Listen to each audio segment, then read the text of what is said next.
الشيطان الرجيم. بسم الله الرحمن الرحيم.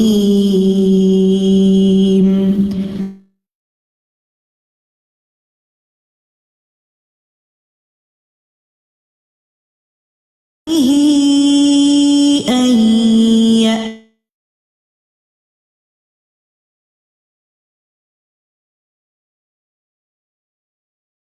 يأتينة من ربكم وبقية ما ترك آل موسى وآل هارون تحمله الملائكة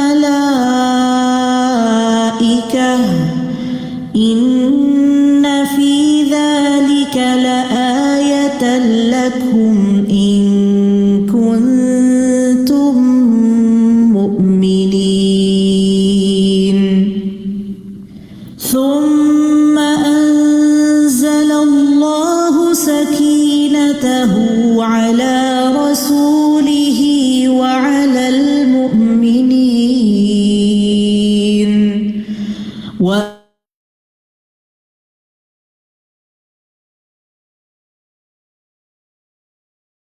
الذين كفروا وذلك جزاء الكافرين. إلا تنصروه فقد نصره الله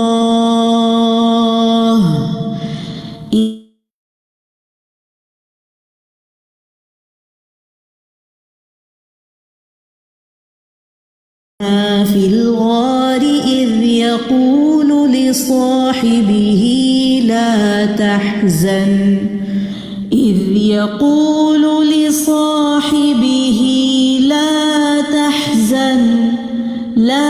تحزن إن الله معنا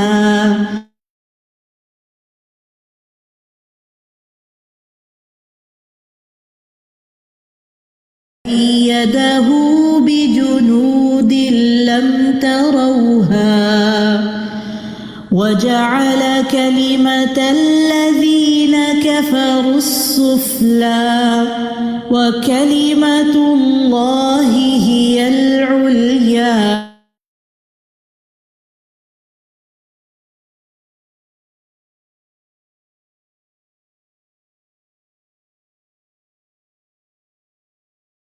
أنزل السكينة في قلوب المؤمنين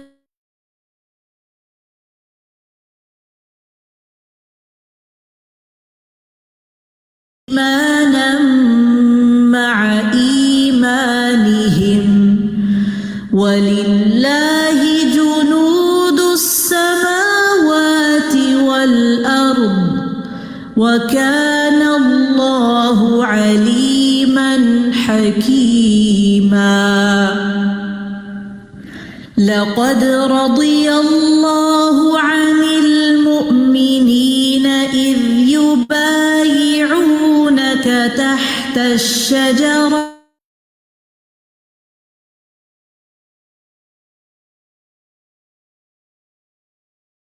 في قلوبهم فأنزل السكينة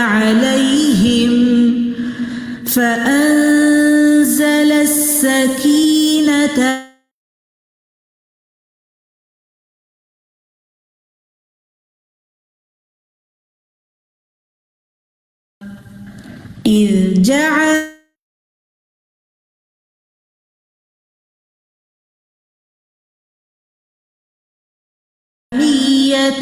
الجاهلية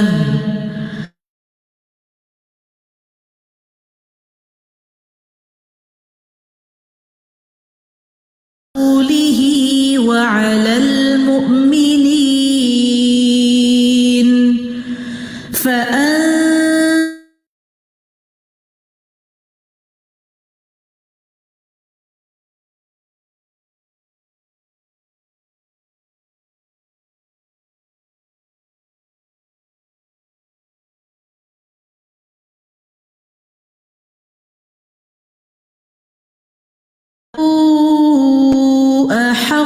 بها وأهلها وكان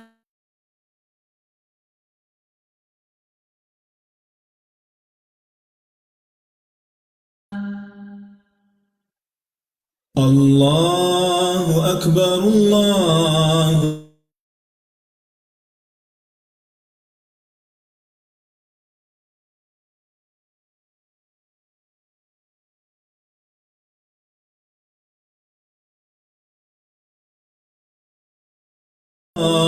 أكبر ولله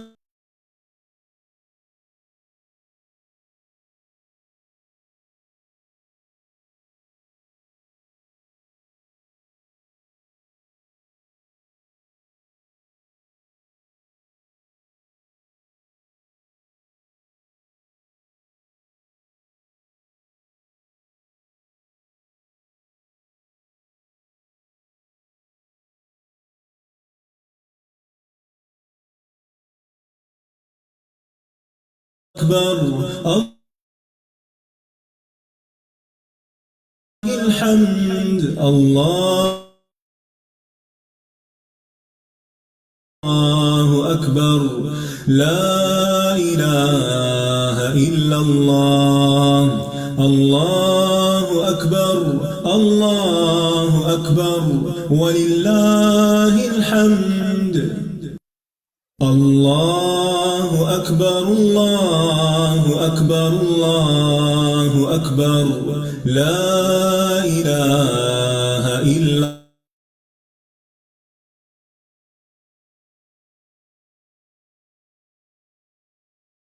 الله الحمد الله أكبر الله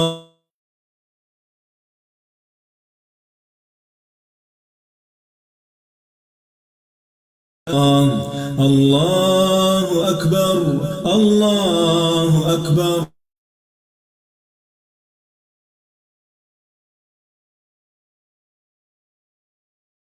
الله أكبر الله أكبر لا إله إلا الله الله أكبر الله أكبر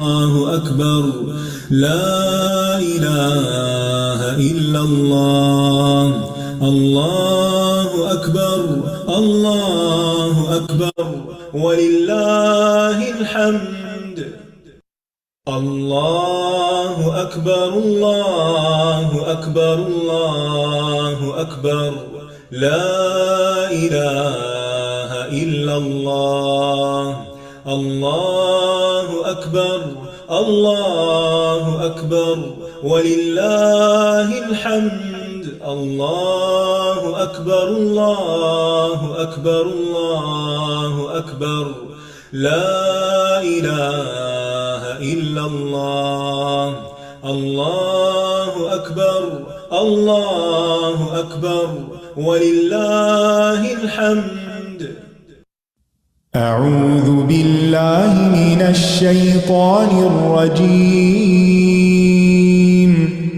بسم الله الرحمن الرحيم الحمد لله رب العالمين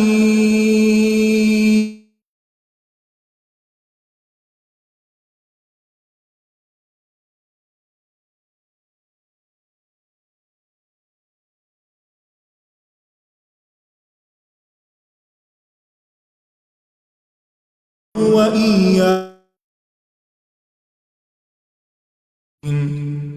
اهدنا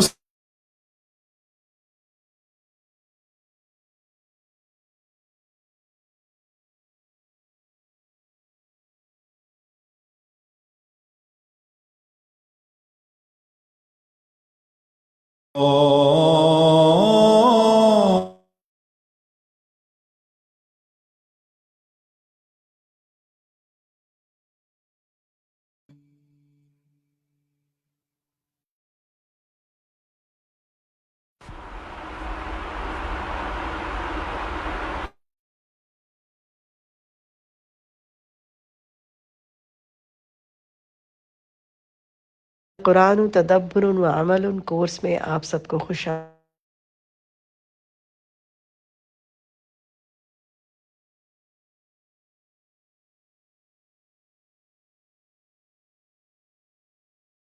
تفسیر سنیں گے، امام ابن کثیر کا تعارف حاصل کریں گے، اہل القرآن کے اخلاق کا ذکر ہو،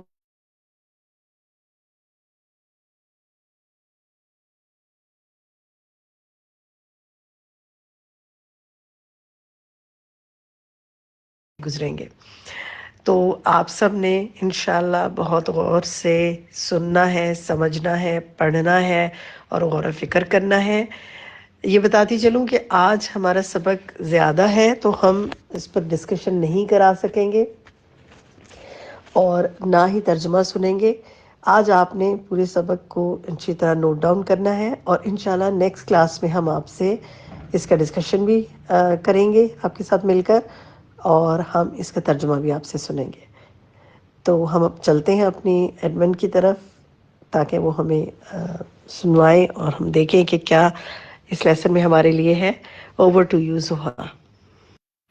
نحمده ونصلي على رسوله الكريم اما بعد فاعوذ بالله من الشيطان الرجيم بسم الله الرحمن الرحيم رب اشرح لي صدري ويسر لي امري واحلل عقدة من لساني يفقهوا قولي۔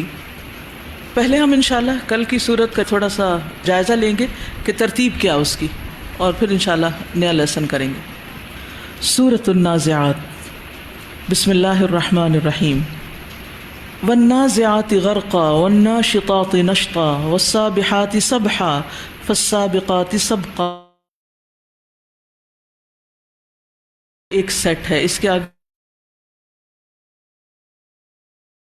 یہاں فرشتوں کے مختلف کاموں اور ان کی حالتوں پر قسم کھائی جا رہی ہے۔ کس چیز پر قسم کھائی جا رہی ہے؟ یعنی فرشتوں کا ذکر کر کے، ان کے کاموں کا ذکر کر کے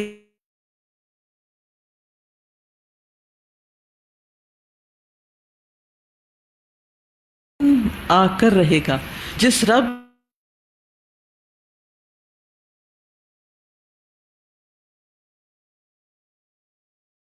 فرشتوں جیسی مخلوق مختلف کام انجام دے رہے ہیں، اس رب کے لیے قیامت کو برپا کرنا کچھ مشکل نہیں۔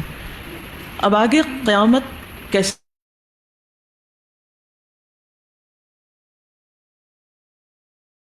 تتبعها الرادفہ قلوب یومئذ واجفہ ابصارها خاشعہ یقولون ائنا لمردودون فی الحافرہ اذا كنا عظاما نخرہ قالوا تلك اذا کرۃ خاسرہ فانما هی زجرۃ واحدہ فاذا هم بالساہرہ۔ یہاں تک دوسری بات مکمل ہوئی کہ کس طرح زمین کانپے گی، کس طرح پہلا سور پھونکا جائے گا، سب ختم ہو جائیں گے، پھر دوسرا سور پھونکا جائے گا، سب جی اٹھیں گے۔ جب جی اٹھیں گے تو دل کانپ رہے ہوں گے، دھڑک رہے ہوں گے، نگاہیں جھکی ہوئی ہوں گی، شرمندگی اور ذلت طاری ہوگی۔ وہ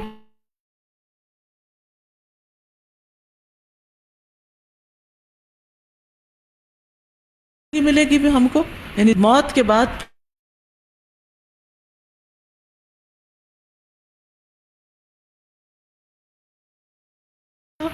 کیسے ممکن؟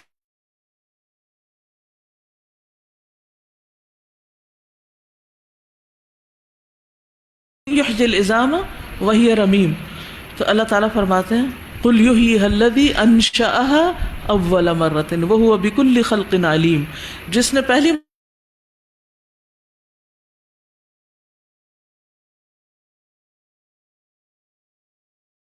جس نے اور سب کچھ بنا لیا، اس کے لیے انسان کو دوبارہ بنانا کیا مشکل ہے؟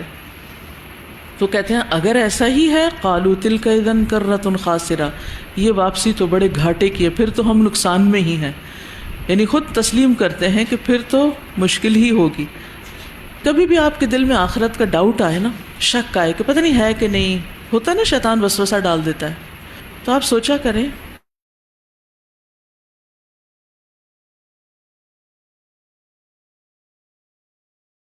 ہم کہتے ہیں نہیں تو ہم موج کریں،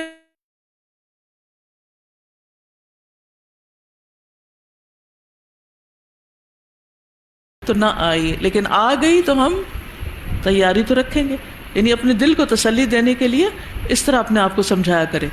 لیکن یہ سوچنا کہ اچھا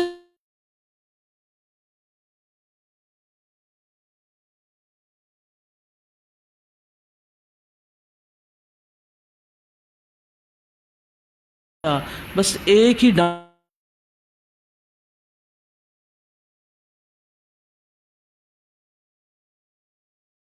میدان میں کھڑے ہوں گے، سب اٹھ کھڑے ہوں گے، سب دوبارہ پیدا ہو کر زمین کے اوپر کھڑے ہو چکے ہوں گے. ساحرہ زمین کی سطح کو کہتے. یہاں تک ایک بات مکمل ہوئی. اب قیامت کے آنے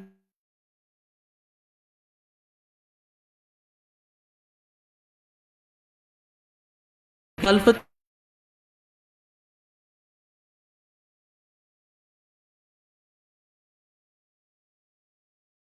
پکڑو. هل أتاك حديث موسى إذ ناداه ربه بالواد المقدس طوى اذهب إلى فرعون إنه طغى فقل هل لك إلى أن تزكى وأهديك إلى ربك فتخشى فأراه الآية الكبرى فكذب وعصى ثم أدبر يسعى فحشر فنادى فقال أنا ربكم الأعلى فأخذه الله نكال الآخرة والأولى ان فی ذلک لعبرۃ لمن یخشی. یہاں تک ایک اور سیٹ مکمل ہوا کہ دیکھو فرعون کے عبرتناک انجام سے سبق سیکھو، جس کو موسیٰ علیہ السلام نے تبلیغ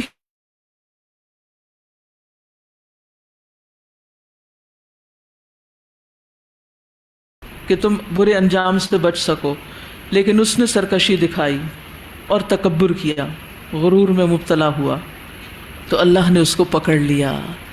حقیقت یہ ہے کہ جو بھی تکبر کرتا ہے وہ کہیں نہ کہیں پکڑا جاتا ہے.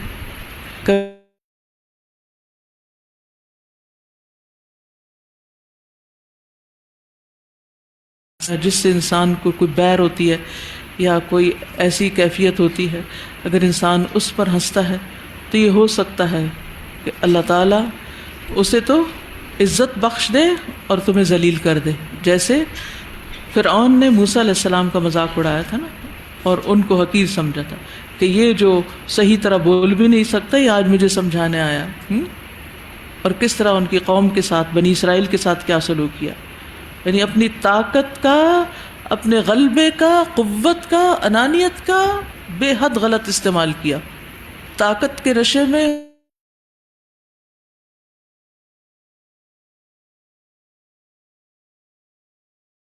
دیتی ہے. اب دیکھیے کہ یہ اتنی خطرناک چیز ہے یہ تکبر، کہ ایک ذرے برابر بھی ہو انسان کے اندر تو جنت میں داخلہ مشکوک ہے. لیکن ہوتا یہ ہے کہ ہم دوسروں کے تکبر کو تو ہائی لائٹ کر سکتے ہیں، اپنے آپ کا تکبر نہیں جان پاتے. ہم میں سے اکثریت یہ سمجھتی ہے کہ ہمارے اندر کوئی تکبر اور غرور نہیں. آپ دیکھیے کیسے پہچانیں گے کہ جب آپ کی مرضی کے خلاف کوئی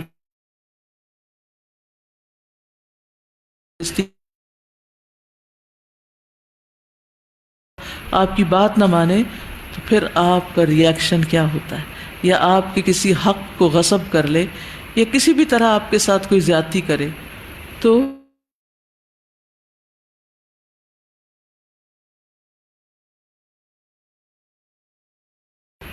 اللہ نے اس کو پکڑ لیا.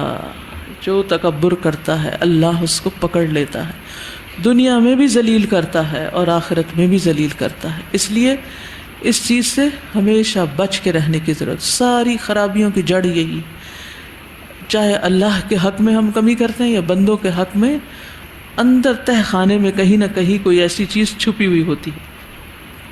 ان فی ذلک لعبرۃ لمن یخشی. اس میں بہت بڑی سبق کی بات ہے، عبرت ہے ہر اس شخص کے لیے جو ڈرتا ہو، کیونکہ جب تک ڈر نہ ہو اللہ کا تو عبرت حاصل نہیں ہوتی. جو عاجزی ہوتی ہے نا، عاجزی اور خشیت اور عدم تکبر، وہ عبرت کا ذریعہ بنتا ہے. پھر عقلی دلائل سے سمجھایا جا رہا ہے. دیکھیے اللہ سبحانہ تعالیٰ کی کیا رحمت ہے، ایک طرف نقلی دلائل یعنی تاریخ سے سمجھایا جا رہا ہے، اور اب کائنات کے دلائل سے سمجھایا جا رہا ہے، انسان کی تخلیق سے سمجھایا جا رہا ہے. اَأَنْتُمْ أَشَدُّ خَلْقًا أَمِ السَّمَاءُ بَنَاهَا رفع سمكها فسواها وأغطش ليلها وأخرج ضحاها والأرض بعد ذلك دحاها أخرج منها ماءها ومرعاها والجبال.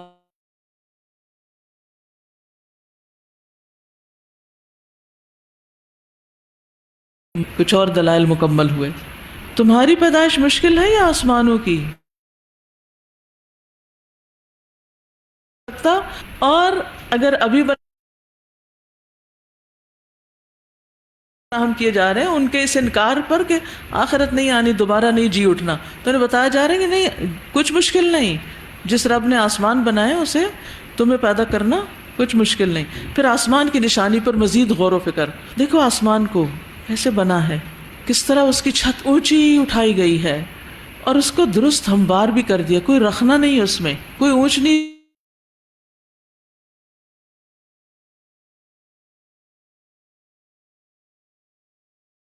ہاں کی ضمیر آسمان کی طرف جا رہی ہے نا. اس کی رات کو اندھیرا کیا کیونکہ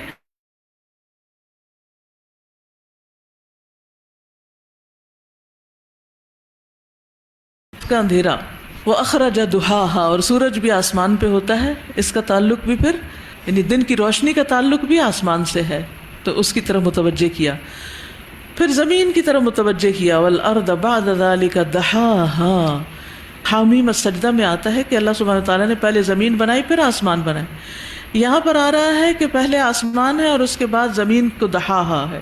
وجہ کیا ہے؟ اللہ نے تخلیق تو زمین پہلے کی تھی، پھر آسمان بنائے، اور اس کے بعد بعد ذالک یعنی بعد السماء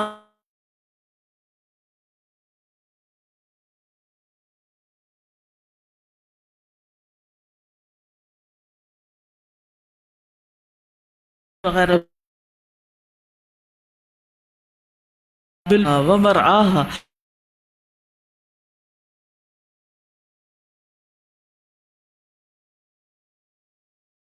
یعنی زمین کو اس نے پھیلایا اور زمین سے پانی نکالا اور اس پانی سے پھر زمین سے ہی چارہ نکالا. والجبال ارساها، اور پہاڑوں کو اس نے زمین میں گاڑ دیا. ارساها متاعا لکم ولانعامکم، فائدے کا سامان تمہارے لیے اور تمہارے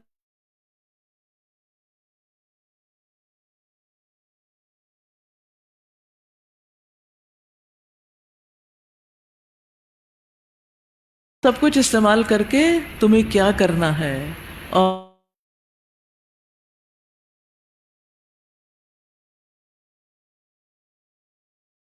وہ بڑی آفت آ جائے گی. یوم یتذکر الانسان ما سعی، جس دن انسان جو اس نے کیا اس کو یاد کرے گا. سورۃ النبأ میں اس سے ملتی جلتی آیت کون سی ہے؟ یوم ینظر المرء ما قدمت یدا، جس دن انسان دیکھے گا جو اس کے ہاتھوں نے آگے بھیجا. اور یہاں انسان سوچے گا وہ پیچھے کیا کر کے آیا، تو آگے اور پیچھے اعمال ہی کی فکر ہے. اب آگے بھی اپنے اعمال نظر آ رہے ہیں اور پچھلی اپنی کارگزاری بھی نظر آ رہی ہے. وَبُرِّزَتِ الْجَحِيمُ لِمَنْ يَرَى، جہنم سب کے سامنے ہوگی، یعنی مومن کافر سب دیکھیں گے. فَأَمَّا مَنْ طَغَى وَآثَرَ الْحَيَاةَ الدُّنْيَا فَإِنَّ الْجَحِيمَ هِيَ جہنم ہے. وَأَمَّا مَنْ خَافَ مَقَامَ رَبِّهِ وَنَهَى النَّفْسَ عَنِ الْهَوَىٰ،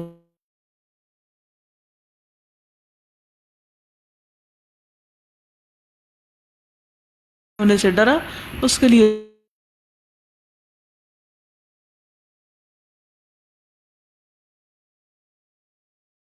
رکنا ہے، اپنے اوپر قابو پانا ہے، اپنی خواہشات کو کنٹرول کرنا ہے، خاص طور پر وہ خواہشات جو ہمیں دنیا میں بھی ذلیل کر رہی ہیں لوگوں کی نگاہ.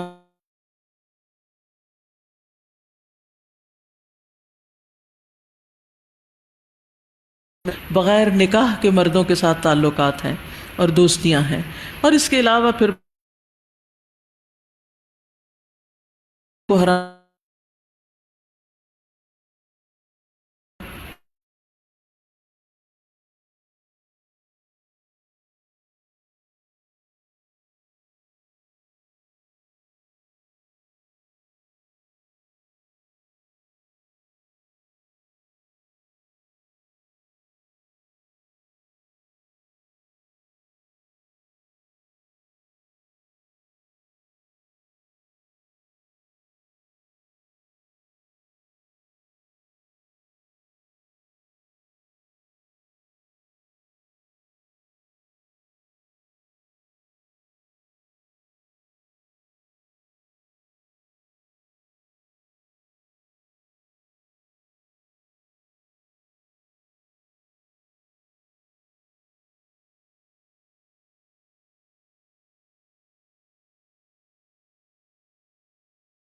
لوگوں پہ بولیں، لوگوں نہیں، جنت کی خاطر، اللہ کے چہرے کی خاطر میں نے اپنی زبان کو کنٹرول کرنا ہے، اپنے ایٹیٹیوڈ کو درست کرنا ہے۔ اور اسی طرح جب غم آتا ہے تو پھر انسان کیا کرتا ہے؟ پھر ہوا کیا ہوتی ہے کہ انسان رونے دھونے میں اور اپنے آپ کو اللہ کی ناشکریاں کرنے میں ضائع کرتا ہے، اس وقت ناشکری کے بول بولتا ہے۔ اور پھر اگر خوشی آتی ہے تو ہوا کیا ہوتی ہے؟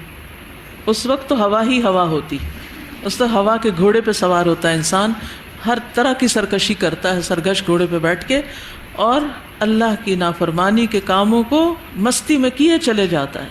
کوئی بھی شادی کا موقع دیکھیں یا اور خوشی کا موقع دیکھیں، کامیابی کا موقع دیکھیں، جب عام طور پر لوگ کو اچیو کرتے ہیں کچھ، تو آپ دیکھیے سے غرور و فخر سے سر اٹھاتے ہیں، مکے دکھاتے ہیں اور بازو لہراتے ہیں اور معلوم نہیں کیسی کیسی حرکتیں کرتے ہیں۔ کیا نبی صلی اللہ علیہ وسلم نے بھی خوشی کے موقع پر مکہ فتح ہونے پر اسی قسم کی کوئی حرکت کی؟ رک جایا جائے، نہ کہ اکڑ کے دکھایا جائے۔ یہ ایک ایسا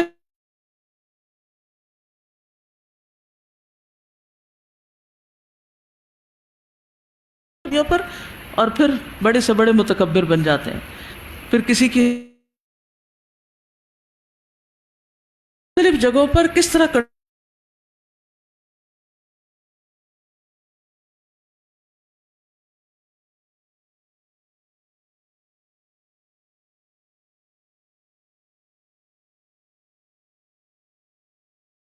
کھاتے چلے جائیں۔ یہ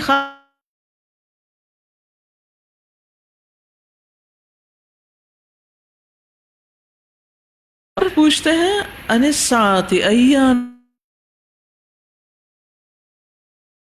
بتا دیجئے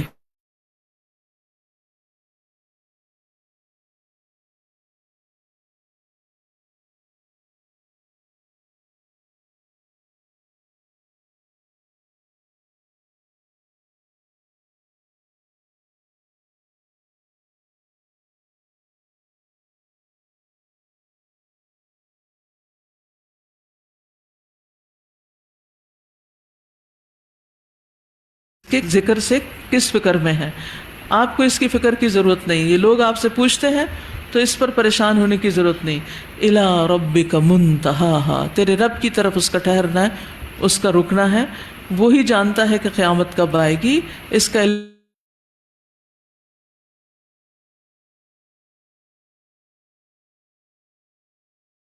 فوکس کرنا ہے کہ آپ تو بے شک ڈرانے والے ہیں، اس کو جو فیس کرنے سے ڈرتا ہو، آپ کی نصیحت اس کو فائدہ دے گی۔ کأنہم یوم یرونہا، جس دن وہ اس کو دیکھ لیں گے، لم یلبثوا الا عشیۃ او ضحاہا،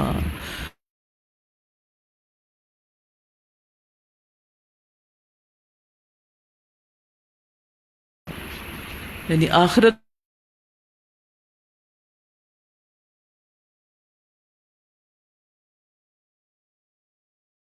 وہ دن کا اگلا یا پچھلا پہر ہوگی، اور بس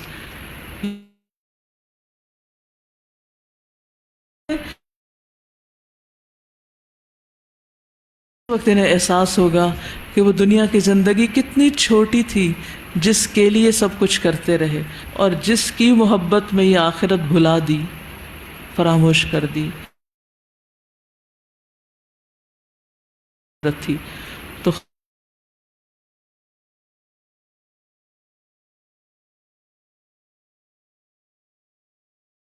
اس طرح صورت کو سمجھے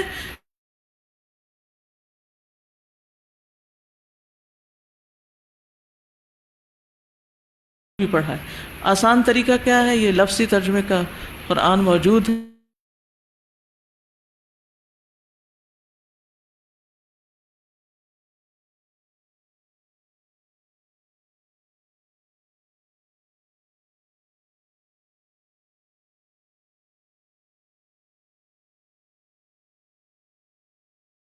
آپ نماز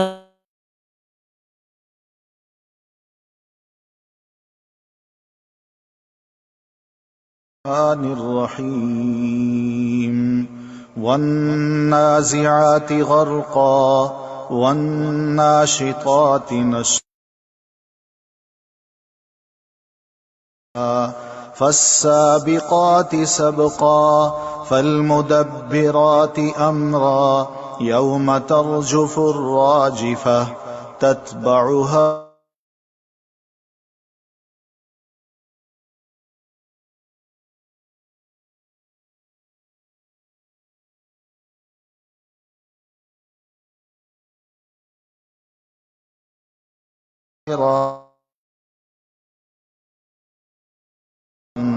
نخرة خاسرة فإنما هي زجرة واحدة فإذا هم بالساهرة هل أتاك حديث موسى إذ ناداه ربه بالواد إلى فرعون إنه طغى فقل هل لك إلى أن تزكى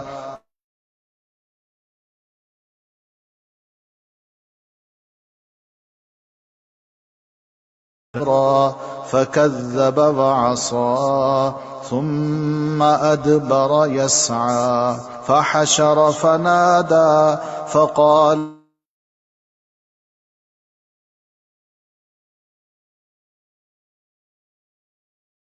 والأولى إن في ذلك لعبرة لمن يخشى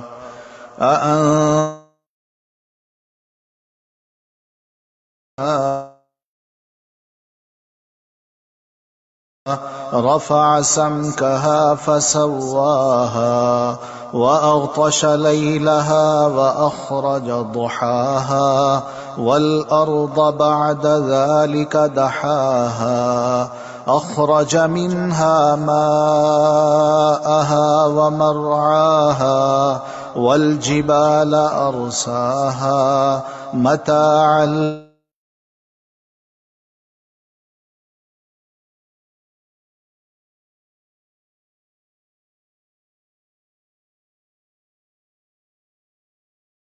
يتذكر الإنسان ما سعى وبرزت الجحيم لمن يرى فأما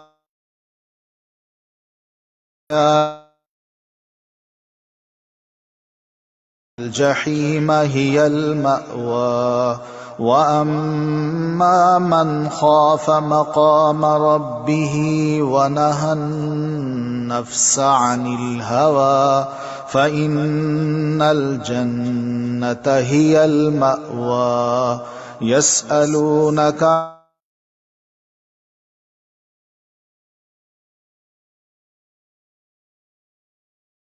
ذكراها إلى ربك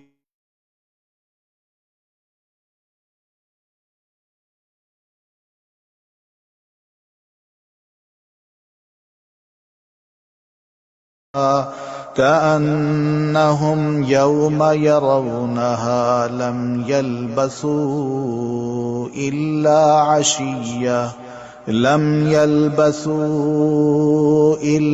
عشية أو ضحاها. سورت سنتے ہوئے ایک دو چیزیں اور ذہن میں آ رہی تھی. ایک تو جب مختلف قاریوں کی آواز میں سنتے ہیں اور ان کا جو انداز ہوتا ہے وہ بھی غور و فکر کو دعوت دیتا ہے. اس میں آپ نے دیکھا ہوگا کہ انہوں نے السماء اور الطامہ کو دہرا کے پڑھا ہے اور خوب مد کھینچی ہے. یہ دونوں چیزیں بہت بڑی ہیں. آسمان بھی بڑا ہے اور قیامت کا دن بھی بہت بڑا ہے. تو جتنا ان کی طوالت اور ان کی عظمت ہے اتنا ہی اس لفظ کو بھی یعنی پڑھنے میں بھی وہی چیز سامنے آئی ہے. یعنی قرآن مجید کی جو حرکات ہیں اور الفاظ کے جو حرکات اور ان کو صحیح طور پر پڑھنے اور قرات کا حق ادا کرنے کا تعلق ہے جہاں تک، تو اس سے بھی غور و فکر میں مدد ملتی ہے، تدبر اور عمل میں فائدہ ہوتا ہے. اور اس کو بھی اسی مقصد سے پڑھنا چاہیے، صرف ایک بوجھ سمجھ کر ایک صرف ٹیکنیکل ڈیوٹی نہیں اپنی پوری کرنی چاہیے بلکہ اس سے اثر قبول کرنا چاہیے. دوسری چیز جو سمجھ میں آ رہی تھی وہ یہ ہے کہ ایک ہی صورت کے اندر اپنے تزکیے کی بات بھی ہے، عمل کی بات بھی ہے اور تبلیغ کی بات بھی ہے. نہى النفس عن الهوى اپنے اوپر، اور دوسری طرف فرعون کے پاس جا کر دعوت کیسے دینی ہے اور اس دعوت کا مضمون کیا ہے اور مقصد کیا ہے اور اس کے اندر کیا پیدا کرنا ہے، خشیت، اور اپنے اندر بھی کیا لانا ہے، خشیت۔ اور خشیت کیا ہے کہ ہم اللہ کی عظمت کو محسوس کر کے اس سے حقیقی معنوں میں ڈرنے والے ہوں۔ یہی علم کا اصل مطلوب ہے، انما یخشی اللہ من عبادہ العلماء۔ جب علم آتا ہے تو خشیت آتی۔ علم حاصل کرنا ایک کام ہے، لیکن علم سے فائدہ اٹھانا ایک دوسرا کام ہے، اور وہ فائدہ خشیت کی شکل میں انسان کو ملتا ہے۔ وہ خشیت آتی ہے تو انسان کے اندر عمل آتا ہے۔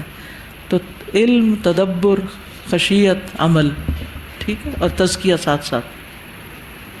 استاذہ میں یہ دیکھ رہی تھی کہ دونوں صورتیں جو ہیں نا ان کے اندر بیسک جو تھیم ہے وہ قیامت کا ہے نا، اور یہ کہ ایمان بالآخرت ہے، ایمان بالآخرت، اور اللہ تعالیٰ اس چیز کو باور کرانا چاہتے ہیں کہ قیامت جو ہے نا وہ کوئی ویگ سی اور کوئی کانسیپٹ یا آئیڈیالوجی نہیں ہے، بلکہ وہ ایک ایسی چیز ہے جس کو انسان اپنی تمام سینسز کے ساتھ فیل کرے گا، اس کی انٹینسٹی کو، اس کی طوالت کو، یعنی آنکھیں بھی جو دیکھ رہی ہوں گی وہ بھی ایک ایکسٹریم منظر ہوگا، کان یعنی ایسی زفیر اس کی آواز، اور اس طرح کی سارے الفاظ آتے ہیں۔ پھر اس کے بعد وہاں پہ جو بولنے کی طاقت ہوگی وہ سلب ہو جائے گی، اور اللہ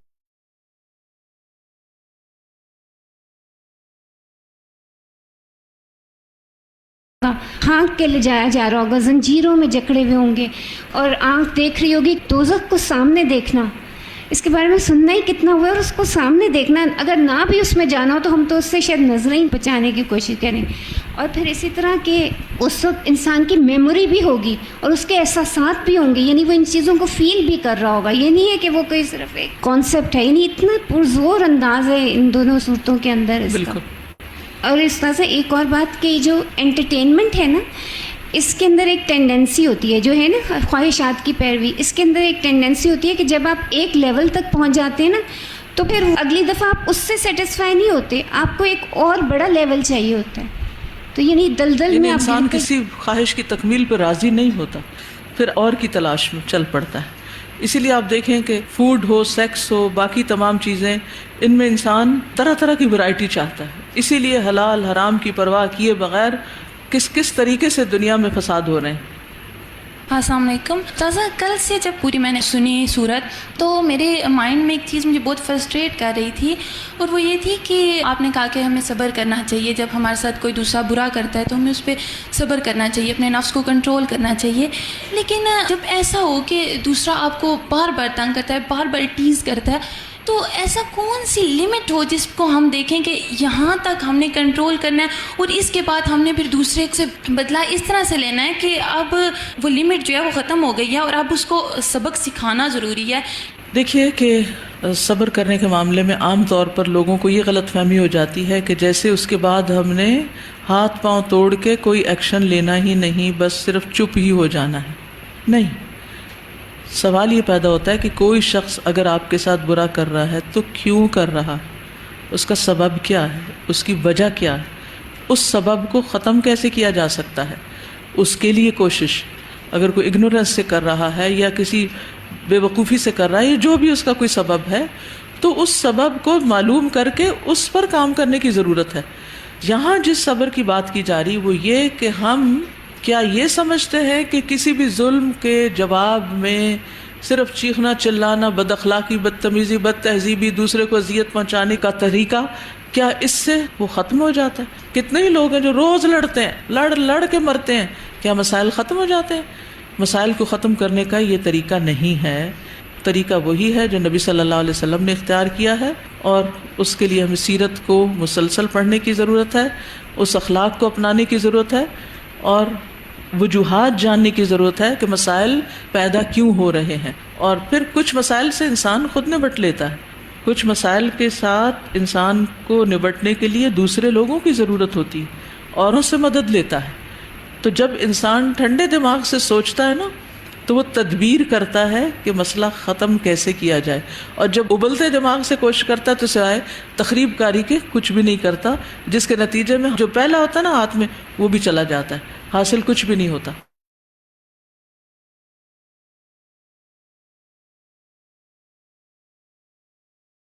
ہے یہ خود نقصان اٹھا لیتا ہے. تو اس لیے طریقہ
حامل قرآن کو چاہیے کہ وہ اللہ کے تقوی کو تنہائی میں اور اعلانیہ استعمال کرے.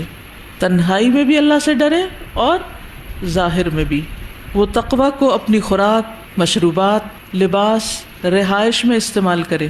کھانے پینے، لباس اور رہائش، رہن سہن کے انداز، ہر جگہ ہر چیز میں تقوی ہو. یہ حامل قرآن صرف اپنے ہاتھ میں نہیں قرآن اٹھاتا. حامل قرآن صرف حافظ ہی نہیں ہوتا. حامل قرآن صرف ترجمہ ہی نہیں پڑھتا. حامل قرآن اس علم کو حاصل کر کے اپنے اندر اللہ کی خشیت اور تقوی لاتا ہے، جس کا اثر پھر اس کی زندگی کے ہر پہلو پر نظر آتا ہے، ہر چیز میں نظر آتا ہے. مثلاً اگر ایک قرآن پڑھی ہوئی لڑکی نے ایسا لباس پہن رکھا ہے جس سے اس کا جسم ننگا ہو رہا ہے، وہ نماز پڑھ رہی ہے تو ٹخنے ننگے ہو رہے ہیں، بال ننگے ہو رہے ہیں، بازو ننگے ہو رہے ہیں، کیا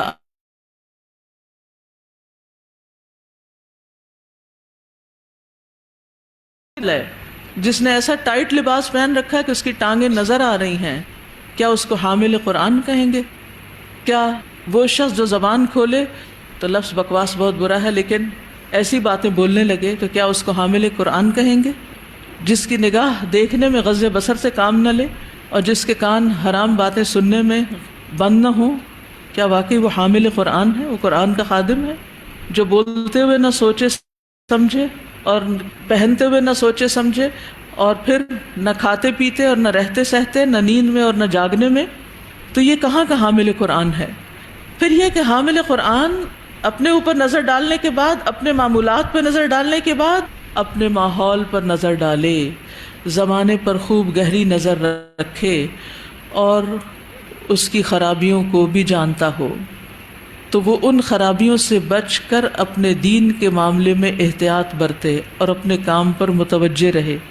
یعنی دنیا کی زائد اور فضول زینت اس کو اپنی طرف متوجہ نہ کرے، وہ اپنے کام سے کام رکھے، اس کو اپنے اس معاملے کی اصلاح کی فکر ہو جو بگڑ چکا ہے، یعنی اپنے عیب اور اپنے بگاڑ کی اصلاح کی فکر کرے، اپنی زبان کی حفاظت کرنے والا ہو، اپنے کلام کی تمیز کرنے والا ہو.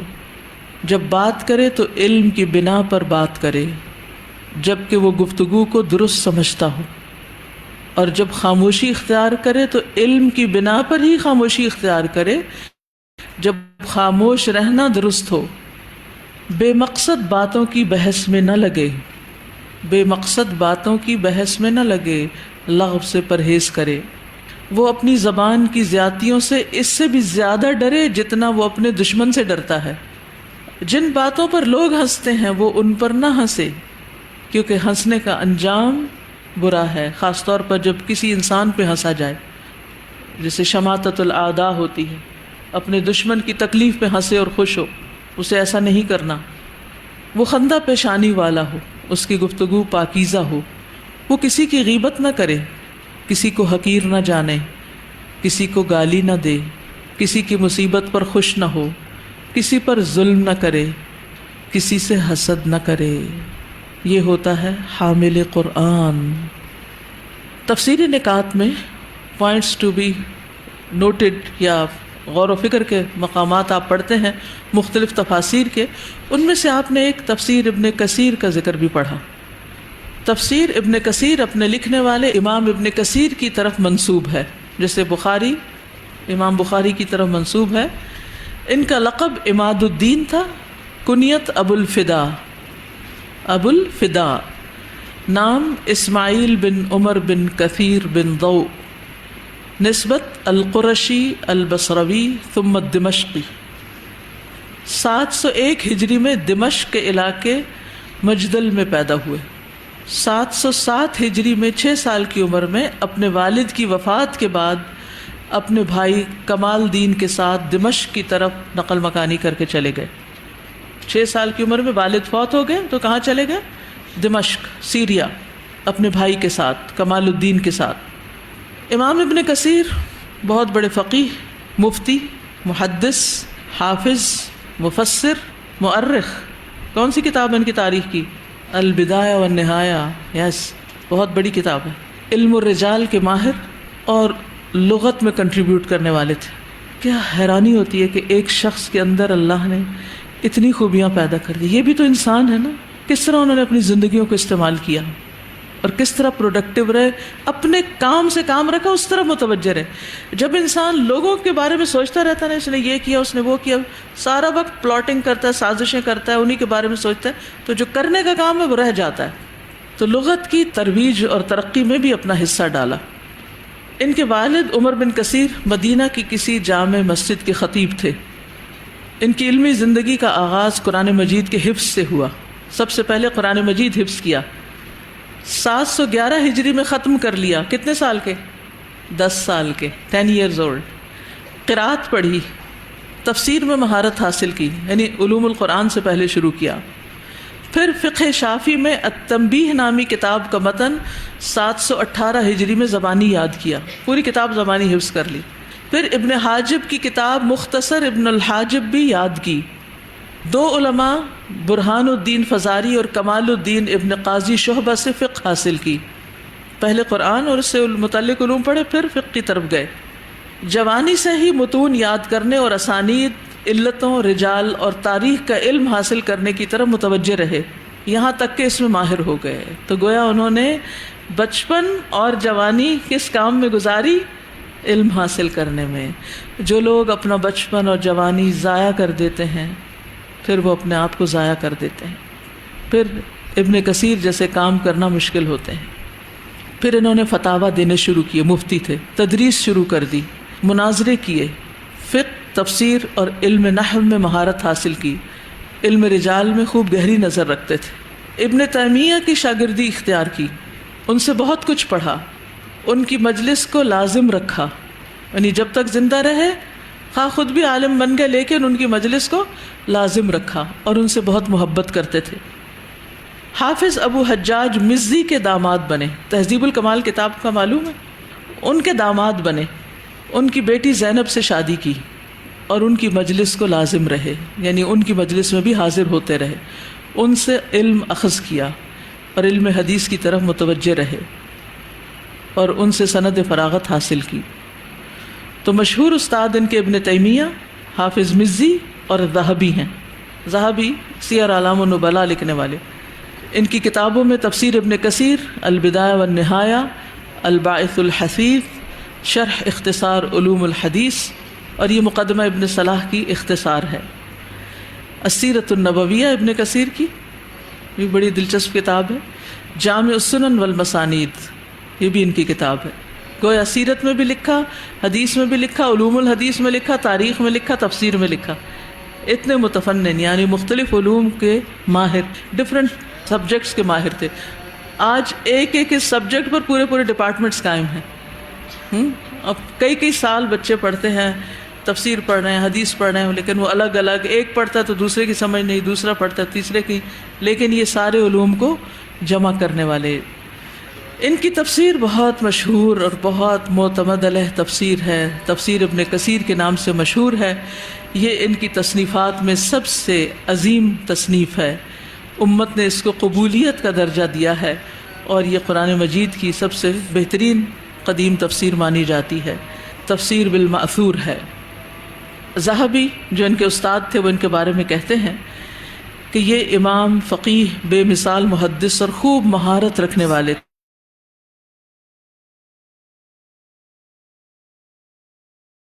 کو جمع کیا، مزی کی مجلس کو لازم کیا، ان کے پاس تہذیب الکمال پڑھی، ان کی بیٹی سے شادی کر کے ان کے داماد بنے۔ ابن تیمیہ سے علم حاصل کیا، ان سے محبت کرتے تھے، انہی کی وجہ سے آزمائش سے بھی گزرنا پڑا، اور بہت زیادہ استحضار رکھتے تھے، یعنی دلائل کو زبانی یاد رکھتے تھے۔ جب بھی کسی موقع پر کسی چیز کی دلیل دینی ہوتی تھی تو حافظے سے بتا دیتے تھے۔ عمدہ مزاح رکھتے تھے، یعنی اتنا کچھ پڑھ کے بھی بندہ خوش اخلاق اور خوش مزاج ہو، یہ بڑی حیرت کی بات ہے، کیونکہ عموماً لوگ جتنا پڑھتے جاتے ہیں پھر مسکرانا بھول جاتے ہیں، وہ دین میں آ کے بڑے سنجیدہ ہو جاتے ہیں اور ان کے چہروں پر ایک ہیبت سی نظر آنے لگتی ہے۔ ٹھیک ہے، علم کا اپنا ایک روب ہوتا ہے، ایک وقار ہوتا ہے علم کا، پڑھے لکھے شخص کا اپنا ہی ایک حسن ہوتا ہے، لیکن اس کے ساتھ ساتھ نبی صلی اللہ علیہ وسلم کی سنت کو نہیں بھولنا چاہیے۔ ان کی تصنیفات ان کی زندگی میں ہی مختلف ملکوں میں پہنچ گئیں، اور لوگوں نے ان کی وفات کے بعد بھی ان سے بہت فائدہ اٹھایا۔ اسماعیل ابن کثیر 774 ہجری میں کتنے سال کے 73 ایئرز کے ہو کر 26 شعبان جمعرات کے رمضان سے 4 دن پہلے، جمعرات کے دن جمعے سے ایک دن پہلے دمشق میں فوت ہوئے۔ ان کی عمر 73 سال تھی، ان کی آخری عمر میں نظر ختم ہو گئی تھی، یعنی کیا خوشخبری ہے، جس کی نظر چلی جائے تو اس کے بدلے اللہ نے جنت کا وعدہ کر رکھا ہے۔ اور وہ جامع مسانید کے مؤلف ہیں تو انہوں نے اس کو مکمل کیا، مگر مسند ابی ہریرہ کا کچھ حصہ باقی رہ گیا۔ اس کے بارے میں کہتے ہیں، میں اس کتاب کو رات میں مسلسل لکھتا رہا اور چراغ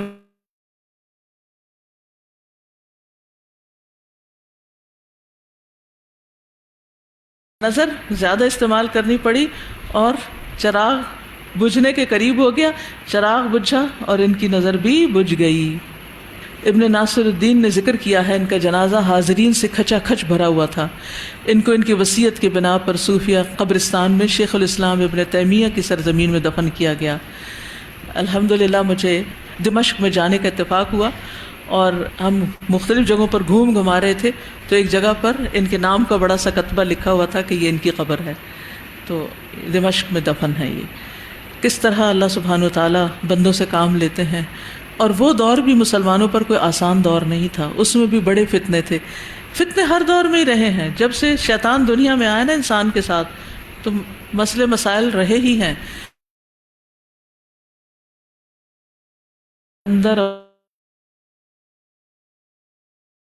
کو کم اہمیت دیتے ہیں اور کام کو زیادہ اہمیت دیتے ہیں۔ وَنَهَى النَّفْسَ عَنِ الْهَوَىٰ فَإِنَّ الْجَنَّةَ هِيَ الْمَأْوَىٰ، کیونکہ مختلف طرح کی خواہشات انسان کو اپنے اندر ایسے الجھائے رکھتی ہیں، اتنا مصروف رکھتی ہیں کہ کرنے کے کام انسان سے رہ جاتے ہیں۔ لہٰذا اپنا جائزہ لیا کیجئے، غور کیا کیجئے، اس چیز پر توجہ رکھا کیجئے کہ کس چیز نے میرا وقت ضائع کیا، میرے وقت کے چور کون ہیں، اور میرے کاموں میں کیا چیزیں مداخلت اور رکاوٹ ڈالنے والی ہیں کہ مجھے فائدہ مند کاموں سے روک رہی ہیں۔ ان سے آہستہ آہستہ چھٹکارا کریں اور اس کے لیے باقاعدہ دعا مانگیں۔ ان ربی لسمیع الدعاء انہ قریب مجیب، ٹھیک ہے، اللہ ضرور سنتا ہے۔ اگر واقعی اپنے ساتھ ہمدرد ہیں، سنسیئر ہیں، تو پھر کچھ کرنا ہوگا۔ چلیے آگے چلتے ہیں۔ بسم اللہ الرحمن الرحیم۔ عبسا، اس نے تیوری چڑھائی، وتولا، اور اس نے منہ پھیر لیا، ان کہ جاءہ، آیا اس کے پاس، الاعمی، ایک نابینا، وما، اور کیا چیز، یدری کا، بتائے آپ کو، لعلہ، شاید کہ وہ، یزکا، وہ پاک ہو جاتا، او یا یذکر، وہ نصیحت پکڑتا، فتنفعہ، تو فائدہ دیتی اسے، الذکرى، نصیحت، اما، رہا، من، جو، استغنا، وہ جو بے پرواہی کرتا ہے، فأنت تو آپ لہو اس کے لیے تصدا آپ توجہ کرتے ہیں، وما حالانکہ نہیں علیکا آپ پر یعنی ذمہ داری، اللہ کہ نہیں یزکا وہ پاک ہوتا، وَأَمَّا اور رہا من وہ جو جاءکا آیا ہے آپ کے پاس، یسعی کوشش کرتا ہوا، وہوا اور وہ یخشا وہ ڈرتا ہے، فأنت تو آپ عنہ اس سے تلہا آپ بے رخی برتتے ہیں، کلا ہرگز نہیں، انہا بے شک وہ تذکرہ ایک نصیحت ہے، فمن تو جو کوئی شاء چاہے ذکرہ نصیحت حاصل کرے اس سے، فی صحف صحیفوں میں ہے، مکرمۃ عزت دیے گئے، مرفوعۃ بلند مرتبہ، مطہرہ نہایت پاکیزہ، بأیدی ہاتھوں میں ہے، سفرہ لکھنے والوں کے، کرام معزز بررہ نیکوکار، قتلہ مارا جائے، الانسان انسان، ما اکفرہ کس قدر ناشکرہ ہے وہ، من ای شیء کس چیز سے،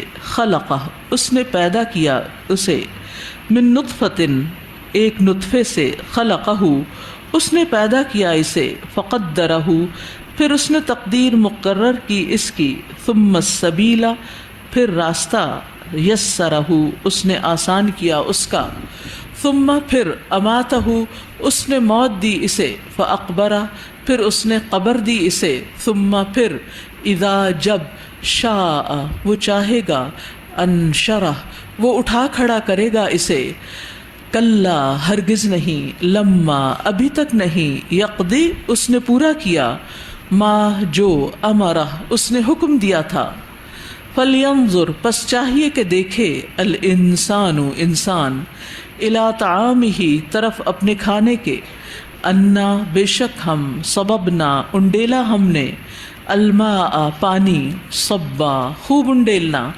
ثم پھر شققنا پھاڑ دی ہم نے، الارض زمین، شقا خوب پھاڑنا، فانبتنا پھر اگایا ہم نے، فیہا اس میں، حبا غلہ، وعنبا اور انگور، وقضبا اور ترکاری سبزی، وزیتونا اور زیتون، ونخلا اور کھجور، وحدائق اور باغات، غلبا گھنے، وفاکہتاً اور پھل، وابا اور چارہ، متاعن فائدے کی چیزیں ہیں، لکم تمہارے لیے، ولانعامکم اور تمہارے مویشیوں کے لیے، فَإِذَا تو جب جاءت آ جائے گی، الصاخہ کان بہرا کر دینے والی سخت آواز، یوم اس دن، یفر بھاگے گا، المرء انسان، من اخیہ اپنے بھائی سے، و امیہ اور اپنی ماں سے، و ابیہ اور اپنے باپ سے،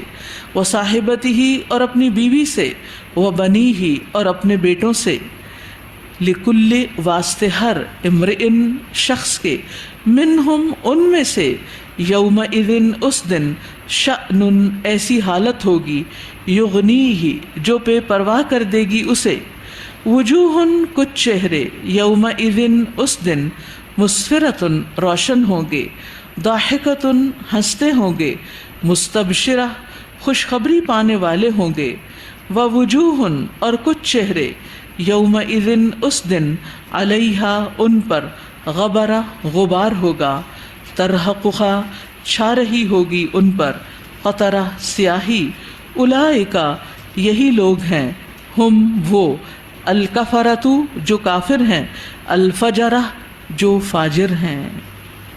اعوذ باللہ من الشیطان الرجیم، بسم اللہ الرحمن الرحیم، عبس وتولى ان جاءه الأعمى وما يدريك لعله يزكى أو يذكر فتنفعه الذكرى، أما من استغنى فأنت له تصدى وما عليك ألا يزكى وأما من جاءك يسعى وهو يخشى فأنت عنه تلهى كلا إنها تذكرة فمن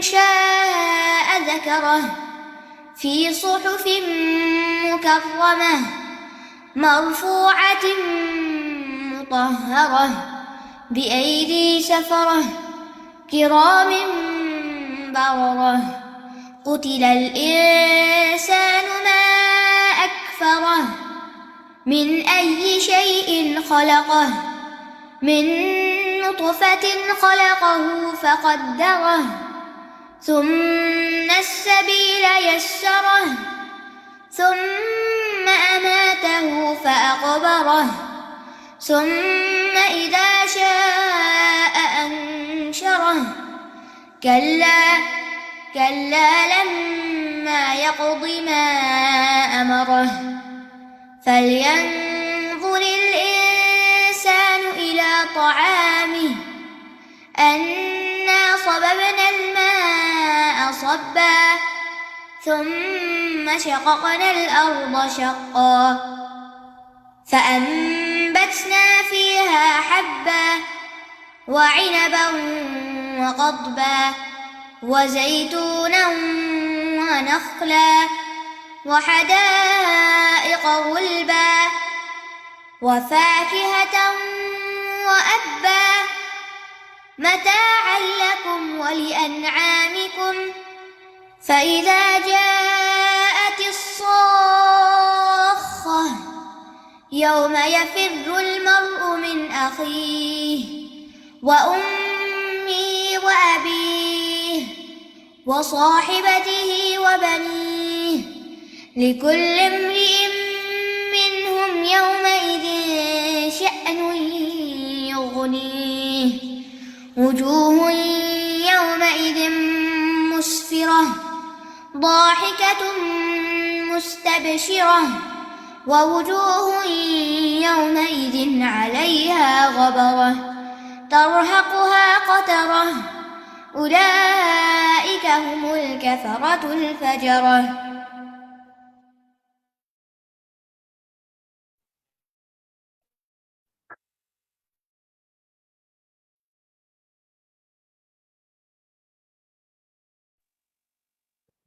السلام علیکم ورحمۃ اللہ وبرکاتہ.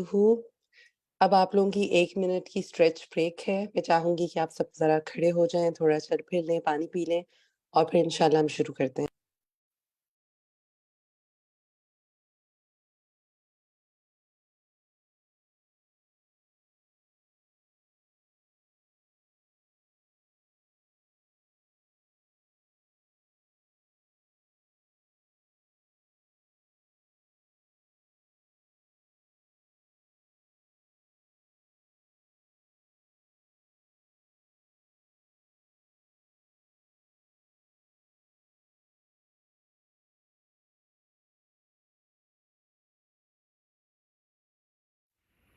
ذکر اخلاق اہل القرآن، اہل قرآن کے اخلاق کا ذکر. اور یہ کلام ابو بکر محمد بن حسین بن عبداللہ الآجری البغدادی کا ہے، اور اس کی تحقیق کی ہے ابو محمد احمد شحاتہ الالفی الاسکندری نے. پیمفلٹ آپ کے ہاتھ میں ہونا چاہیے. بسم اللہ الرحمن الرحیم. امام آجری کہتے ہیں اذا درس القرآن فبحضور فہم وعقل. قرآن کا حامل، قرآن کا طالب علم جب قرآن پڑھے تو کیسے پڑھے؟ فبحضور، حاضر کر کے، فہم وعقل، عقل اور فہم کی حاضری کے ساتھ، عقل استعمال کر کے پڑھے اور اچھی طرح سمجھے اس کو. قرآن کیسے پڑھنا چاہیے؟ عقل اور فہم کے ساتھ سمجھ کے پڑھنا چاہیے. ہمتہ ایقاء الفہم لما الزمہ اللہ عز وجل من اتباع ما امر والانتہاء عما نہا. ہمتہ، اس کا ارادہ، ایقاء الفہم، فہم کا حاصل کرنا، لما الزمہ اللہ، جس کو لازم کیا اللہ نے، عز وجل نے، من اتباعی اتباع کرنے کو، ما امرا جو اس نے حکم دیا، والانتہاء اما نہا اور رک جانے سے جس سے اس نے روکا. یعنی اس کا ارادہ اس چیز کا فہم حاصل کرنا ہو طالب علم کا، حامل قرآن کا. یعنی فہم میں بھی کس چیز کا فہم؟ جس کے اتباع کو اللہ نے لازم قرار دیا، کرنے کا حکم دیا، اور جس سے رکنے کا حکم دیا. یعنی جس سے اللہ نے روکا اور جس چیز کو کرنے کا اللہ نے حکم دیا، اس چیز کو اچھی طرح سمجھے کہ کس چیز سے روکا جا رہا ہے اور کس چیز کا حکم دیا جا رہا ہے.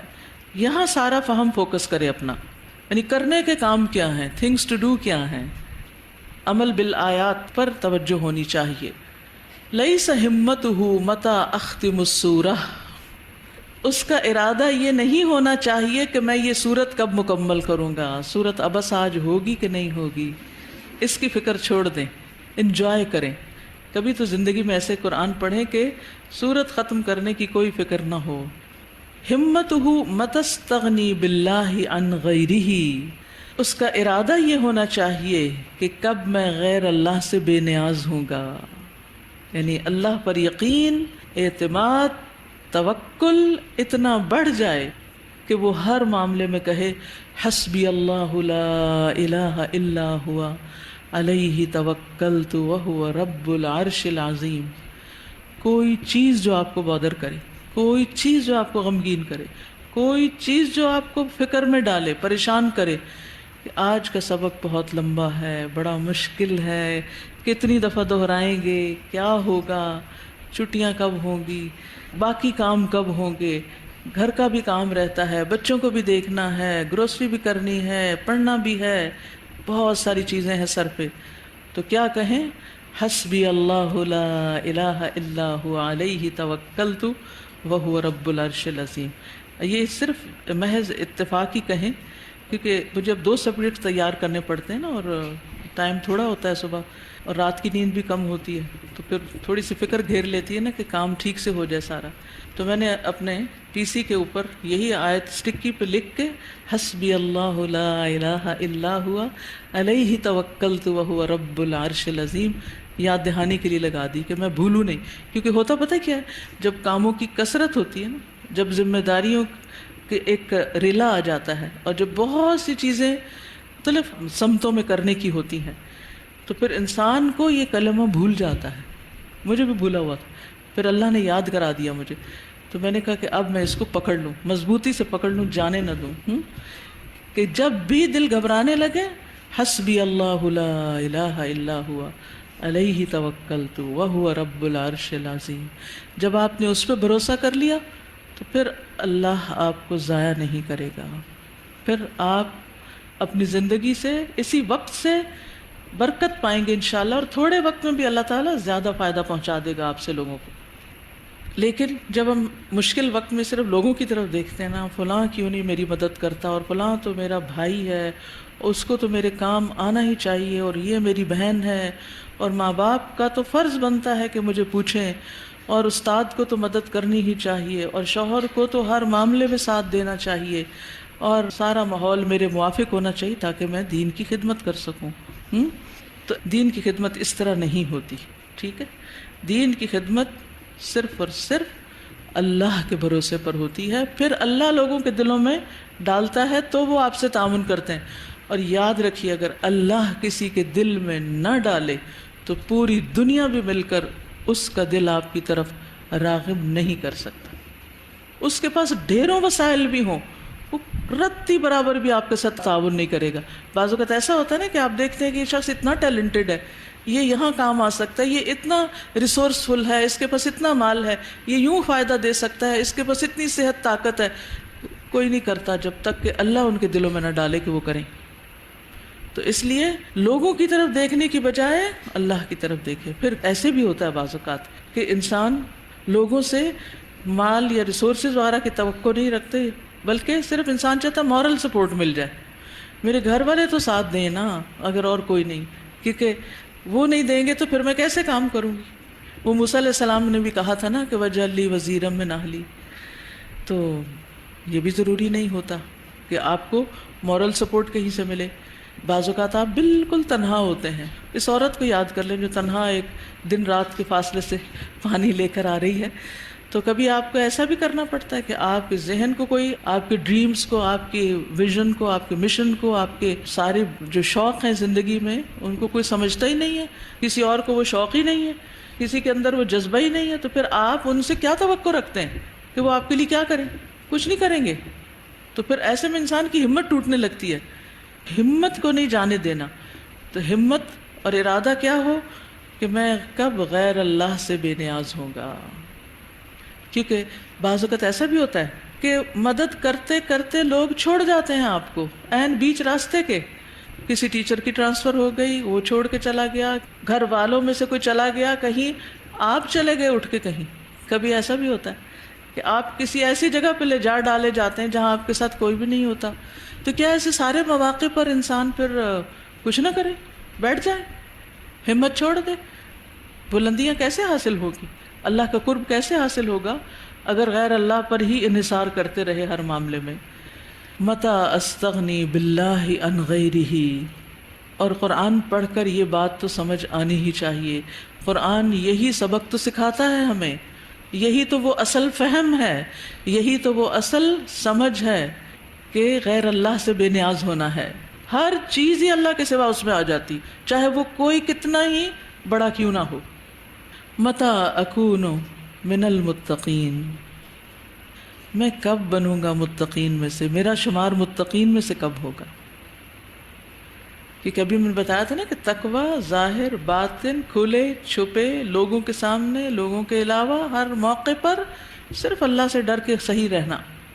متی اکون من المحسنین. میں کب احسان کرنے والوں میں شامل ہوں گا؟ بعض اوقات ہم سب کچھ جانتے بوجھتے سمجھتے کیا کر جاتے ہیں؟ سٹنجی ہو جاتے ہیں، ہمارے دل بھج جاتے ہیں، تنگی نفس کے اندر پیدا ہو جاتی کیونکہ ہم انسان ہیں. وَأُحْضِرَتِ الْأَنفُسُ الشُّحَّ. اس نے مجھے ستایا، اس کی تو میں خبر لے کے چھوڑوں، میں یہ اور یہ طریقہ اختیار کروں گا اس سے نبٹنے کے لیے. نہیں، اگر کسی نے برا کیا ہے تو آپ برا کرنے والوں میں شامل نہ ہوں، محسن بنیں. متی اکون من المتوکلین. میں کب توکل کرنے والوں میں سے ہوں گا کہ جب سارے وسائل کٹ جائیں تو اللہ کی ذات پر اتنا یقین ہو کہ وہ میری مدد ضرور کرے گا، وہ میرے کام بنائے گا. متی اکون من الخاشعین. میں خاشعین میں سے کب بنوں گا؟ یعنی خشوع میرے اندر کب آئے گا، عاجزی کب آئے گی، ہمبلنس کب آئے گی، میری سختی کب دور ہوگی. کیونکہ یہ بھی بہت ضروری کوالٹی ہے اہل القرآن کی کہ ان کے اندر ہو. کیونکہ اہل القرآن اگر ہارش ہیں، سنگ دل ہے، سخت دل ہے، فظاً غلیظ القلب ہے تو وہ قرآن کی تعلیم دینے کے لائق نہیں، وہ پھر اس دین کی خدمت کے قابل نہیں ہوتے. ٹھیک ہے؟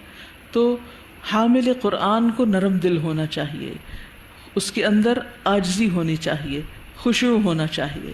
متی اکون من الصابرین. میں کب صبر کرنے والوں میں سے ہوں گا؟ مجھے کب صبر کرنا آئے گا؟ کیونکہ ہم ہر تھوڑے دن کے بعد گر پڑتے ہیں، کوشش کرتے کرتے پھر ہار ہی جاتے ہیں، کہیں نہ کہیں گھٹنا لگ ہی جاتا ہے. وہ تو لگتا ہی رہے گا، اگر وہ نہ لگے تو پھر ہم آگے نہیں بڑھ سکتے، سیکھ نہیں سکتے. غلطیوں سے بھی انسان بہت کچھ سیکھتا ہے.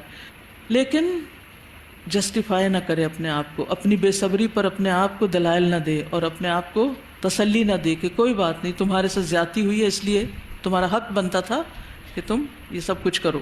متی اکون من الصادقین. کب میں سچوں میں سے ہوں گا؟ یعنی کب میں واقعی جھوٹ سے بالکل پاک ہو جاؤں گا. متی اکون من الخائفین. کب میں ڈرنے والوں میں سے ہوں گا. کل کی بھی صورت میں آپ دیکھیے خشیت اور یخشا اور مختلف طرح سے خوف کا لفظ آیا ہے. تو ایک ہوتا ہے خوف، وہ ہوتا ہے عام لوگوں کا ڈرنا، اور خاص بھی کبھی کبھی عمومی چیزوں سے ڈر جاتے. ایک ہوتی ہے خشیت، اور خشیت ہوتی ہے اللہ کا ڈر، خاص خوف. عام خوف کا سبب خوف دلانے والی چیزیں ہوتی ہیں، خشیت علم سے آتی ہے. انما یخشی اللہ من عبادہ العلماء. خوف عموماً ظاہری چیزوں کا ہوتا ہے، خشیت بن دیکھے چیزوں سے ہوتی ہے. وَخَشِيَ الرَّحْمَنَ بِالْغَيْبِ فَبَشِّرْهُ بِمَغْفِرَةٍ وأجر کریم. خاف مقام ربی بھی آتا ہے، لیکن وہ مقام ربی سامنے جا کے کھڑے ہونا. تو خشی الرحمن بالغیب، غائبانہ خوف جو ہے وہ علم کے ساتھ آتا ہے. متی اکون من الراجین، کب میں اللہ سے امید رکھنے والوں میں سے ہوں گا. کہ آپ دیکھیں ہمارے اتنے چھوٹے حوصلے ہوتے ہیں نا، ذرا سی بات خلاف مرضی ہو جائے، کوئی دعا ایک سے دوسری دفعہ مانگنی پڑ جائے تو ہم کہتے ہیں میں تو لگتا ہے بڑی گناہگار ہوں اور میری دعا نہیں سنی جائے گی، لگتا ہے مجھے نہیں معاف کیا جائے گا، لگتا ہے حالات نہیں بدلیں گے. ہر وقت مایوسی. نہیں، مایوسی سے زیادہ حامل قرآن پر امید ہوتا ہے، پازیٹیو ہوتا ہے. متی ازہد فی الدنیا، کب میں دنیا سے بے رغبتی اختیار کروں گا. دنیا کی محبت اور شوق کب ختم ہوگا، دنیا کی زینت سے کب دل اٹھے گا. متی ارغب فی الآخرہ، کب اخروی زندگی میں رغبت کروں گا. یعنی آخرت کی محبت اور آخرت کی چاہت کب آئے گی کہ دنیا سے بے نیاز ہو جاؤں، بے رغبت ہو جاؤں. متی اتوب من الذنوب، میں کب گناہوں سے توبہ کروں گا، کب گناہوں سے نکلوں گا دلدل سے. کیونکہ توبہ میں گناہ چھوڑنا بھی شرط ہوتی ہے. ٹھیک ہے. متی عارف النعم المتواترہ، کب میں مسلسل ملنے والی نعمتوں کو پہچانوں گا. مسلسل سانس لے رہے ہیں، دیکھ رہے ہیں، سن رہے ہیں، ایسی نعمتیں جو بلا انقطاع ملی ہوئی ہیں، بن مانگے ملی ہوئی. دل دھڑک رہا ہے، کبھی ایک لمحے کے لیے بھی آپ کا رکتا نہیں جب سے آپ پیدا ہوئے ہیں، بلکہ اس سے پہلے ماں کے پیٹ سے ہی. متی اشکر علیہا، کب میں ان نعمتوں کا شکر ادا کروں گا. یعنی ان کا تو مشکل سے کرتا ہوں جو مجھے نظر آ رہی ہیں، لیکن وہ جو میں دیکھتا بھی نہیں اور مسلسل مل رہی ہیں ان کا شکر کب ادا کروں گا. کیونکہ ہمیں جو کبھی کبھار کوئی نعمت ملتی ہے تو کہتے ہیں الحمدللہ، لیکن جو ہر وقت مل رہی ہیں وہ دکھتی بھی نہیں. متی اعقل عن اللہ جلت عظمتہ الخطاب، کب میں سمجھوں گا کہ اللہ نے خطاب کے ذریعے اپنی عظمت ظاہر کی ہے. متی اعقل، کب میں سمجھوں گا، عن اللہ کے بارے میں، جلت عظمتہ الخطاب، ظاہر ہوئی ہے اس کی عظمت خطاب میں، یعنی قرآن میں. یعنی قرآن پڑھتے ہوئے اللہ کی عظمت کا احساس کب ہوگا اور مجھے کب پتہ چلے گا کہ اس کے ذریعے یہ چیز ظاہر ہو رہی ہے. متی افقہ ما اتلو، میں کب اسے سمجھوں گا جس کی میں تلاوت کرتا ہوں. متی اغلب نفسی علی ہواہا، کب میں اپنے نفس کی خواہشات پر غلبہ پاؤں گا. اما من خاف مقام ربہ ونہى النفس عن الہوى فإن الجنة هی المأوى. متی اغلب نفسی علی ہواہا، کب میں اپنے نفس کی خواہشات پر غلبہ حاصل کروں گا، اس پر قادر ہوں گا کہ ان کو کنٹرول کر پاؤں گا. شدید غصے، شدید غم، شدید خوشی کی حالت میں کب میں اللہ کی مرضی کے مطابق ایکٹ کروں گا. متی اجاہد فی اللہ عز وجل حق الجہاد، کب میں اللہ عز وجل کی راہ میں ایسا جہاد کروں گا جیسا کہ جہاد کرنے کا حق ہے. جیسے حامل قرآن کے لیے کیا لازم ہے، قرآن کے ساتھ جہاد کرنے کا حکم کہاں آتا ہے، کس صورت میں، سورۃ الفرقان میں، وجاہدہم بہ جہادا کبیرا. یہ اسی کی طرف اشارہ ہے کہ کب میں ایسا جہاد کروں گا، یعنی قرآن کے ساتھ اتنی محنت کروں گا اس کو سیکھنے اور اس کو سکھانے میں کہ میں واقعی حق ادا کر دوں. متی احفظ لسانی، میں اپنی زبان کی حفاظت کب کروں گا، کیونکہ زبان کنٹرول ہوگی تو باقی خیر کے کام ہو پائیں گے نا. متی اغض طرفی، میں اپنی نگاہوں کی حفاظت کیسے کروں گا. متی احفظ فرجی، میں اپنی شرمگاہ کی حفاظت کب کر سکوں گا. متی استحی من اللہ عز وجل حق الحیا، کب میں اللہ عز وجل سے ایسی حیا کروں گا جیسا کہ حیا کرنے کا حق ہے. متی اشتغل بعیبی، کب میں اپنے عیبوں کی طرف توجہ کروں گا، کب میں اپنے عیبوں میں مشغول ہوں گا، کیونکہ ابھی تک تو میں اوروں کے عیبوں میں مشغول ہوں. متی اصلح ما فسد من امری، کب میں اپنے معاملات کے بگاڑ کی اصلاح کروں گا. متی احاسب نفسی، کب میں اپنے نفس کا محاسبہ کروں گا، اپنا حساب کب لوں گا. متی اتزود لیوم معادی، کب میں اپنی واپسی کے دن کے لیے زاد راہ تیار کروں گا، آخرت کے لیے کب تیاری کروں گا، کب اتنا صدقہ خیرات کروں گا کہ وہاں کے لیے بھی کچھ جمع کروں. متی اکون عن اللہ راضیا، کب میں اللہ کے فیصلوں سے راضی ہوں گا. متی اکون باللہ واثقا، کب میں اللہ پر پختہ یقین رکھنے والا بنوں گا. متی اکون بزجر القرآن متعظا، کب میں قرآن کے ڈراموں سے نصیحت حاصل کرنے والا ہوں گا. متی اکون بذکرہ عن ذکر غیرہ مشتغلا، کب میں غیر اللہ کا ذکر چھوڑ کر صرف اللہ کے ذکر میں مشغول رہنے والا ہو جاؤں گا. بڑی اہم بات ہے. اب دیکھیے کہ ہم جب قرآن کی مجلس میں ہوتے ہیں تو اس سے اٹھنے کے بعد ہمیں کیا کرنا چاہیے، گفتگو کا موضوع کیا ہونا چاہیے، نہیں پتہ نا، اسی لیے خاموش ہیں اور اسی لیے کرتے نہیں. تو صحابہ کیا کرتے تھے؟ جب مجلس برخاست ہوتی تھی تو صحابہ کیا کرتے تھے؟ مذاکرہ، ڈسکشن. کس ٹاپک پہ؟ جو پڑھا سیکھا ہو، تاکہ وہ یاد ہو جائے. ہماری اکثریت کیا کرتی ہے؟ بس یوں لگتا ہے جیسے کسی قید سے چھٹے ہیں اور اب دل کھول کے دنیا کی باتیں کریں. قرآن کی مجلس کے بعد بھی یہی حال. امام 4 رکعت نماز کا سلام پھیرے تو بجائے تسبیح کرنے کے، ذکر کرنے کے، دعا کرنے کے، سنت پڑھنے کے، باتیں ہی باتیں، باتیں ہی باتیں. کلاس ختم ہوئی، دورانیہ ختم ہوا، فارغ ہوئے، کمرے میں پہنچے، گھر پہنچے، دنیا ہی کی باتیں، دنیا کی. یوں لگتا ہے 2 الگ کمپارٹمنٹس بنائے ہوئے ہیں، یہ دین ہے اور یہ دنیا ہے. یہاں تو بس دین ہے، یہاں ہی سبق پڑھنا ہے اور یاد رکھنا ہے جو کچھ پڑھنا ہے. یہاں سے نکل کے اسے تو بھلا دینا ہے اور بس پھر اس میں آ جانا ہے. اور ان 2 کے بیچ میں گھومتے گھومتے زندگی ختم. کل بھی ہم نے پڑھا تھا کہ حامل قرآن وہ ہوتا ہے جو قرآن کو اپنا اوڑھنا، کھانا پینا، اپنا لباس، اپنا رہن سہن، ہر چیز میں اس کا رنگ شامل ہو جاتا ہے. یہ صبغت اللہ کہ ہر چیز میں رنگ نظر آئے کہ یہ صاحب قرآن. دور سے کوئی دیکھ کے پہچانے یہ لڑکی عام لڑکیوں کی طرح نہیں ہے، اس کا لباس عام لڑکیوں جیسا نہیں، اس کا ہیئر سٹائل عام لڑکیوں جیسا نہیں، اس کا بولنا عام لڑکیوں جیسا نہیں، اس کے کھانا عام لڑکیوں جیسا نہیں، یہ مختلف ہے. دور سے پہچان جائیں لوگ آپ کو، اور یہ قرآن ہی آپ کی پہچان. لیکن اگر آپ بھی اسی طرح بد اخلاقی سے بول رہے ہیں، چیخ چلا کے بول رہے ہیں، زور زور سے کہکے لگا رہے ہیں، چیخ رہے ہیں، ہنس رہے ہیں، کون کہے گا کہ آپ حامل القرآن ہیں؟ پھر آپ اہل اللہ و خاصہ تو نہیں ہو سکتے. صرف حفظ کر لینے سے، ترجمہ یاد کر لینے سے، تفسیریں لکھ لینے سے یا نمبر بہت زیادہ لے لینے سے تو یہ کوالٹی نہیں آئے گی. اسے اپنے اوپر طاری کرنا پڑے گا نیچرل وے میں. یہ بھی نہیں مسلط کر لیں، خول چڑھا لیں خول اتار لیں، خول چڑھا لیں خول اتار لیں، یہاں خول آ کے اوڑھ لیں اور یہاں خول اتار کے رکھ دیں. ایسے نہیں، اسے دل میں اتارے. دل پہ نازل ہوا نا، دل میں جائے گا تو عمل میں آئے گا، تو اخلاق میں آئے گا، تو معاملات میں نظر آئے گا. متی احب ما احبہ، کب میں اس سے محبت کروں گا جس سے اللہ نے محبت کی. متی ابغض ما ابغضہ، کب میں اس سے بغض رکھوں گا جس سے اللہ نے بغض رکھا. متی انصح للہ، کب میں اللہ کے دین کے لیے خیر خواہی کروں گا یا اللہ کی خاطر خیر خواہی کروں گا.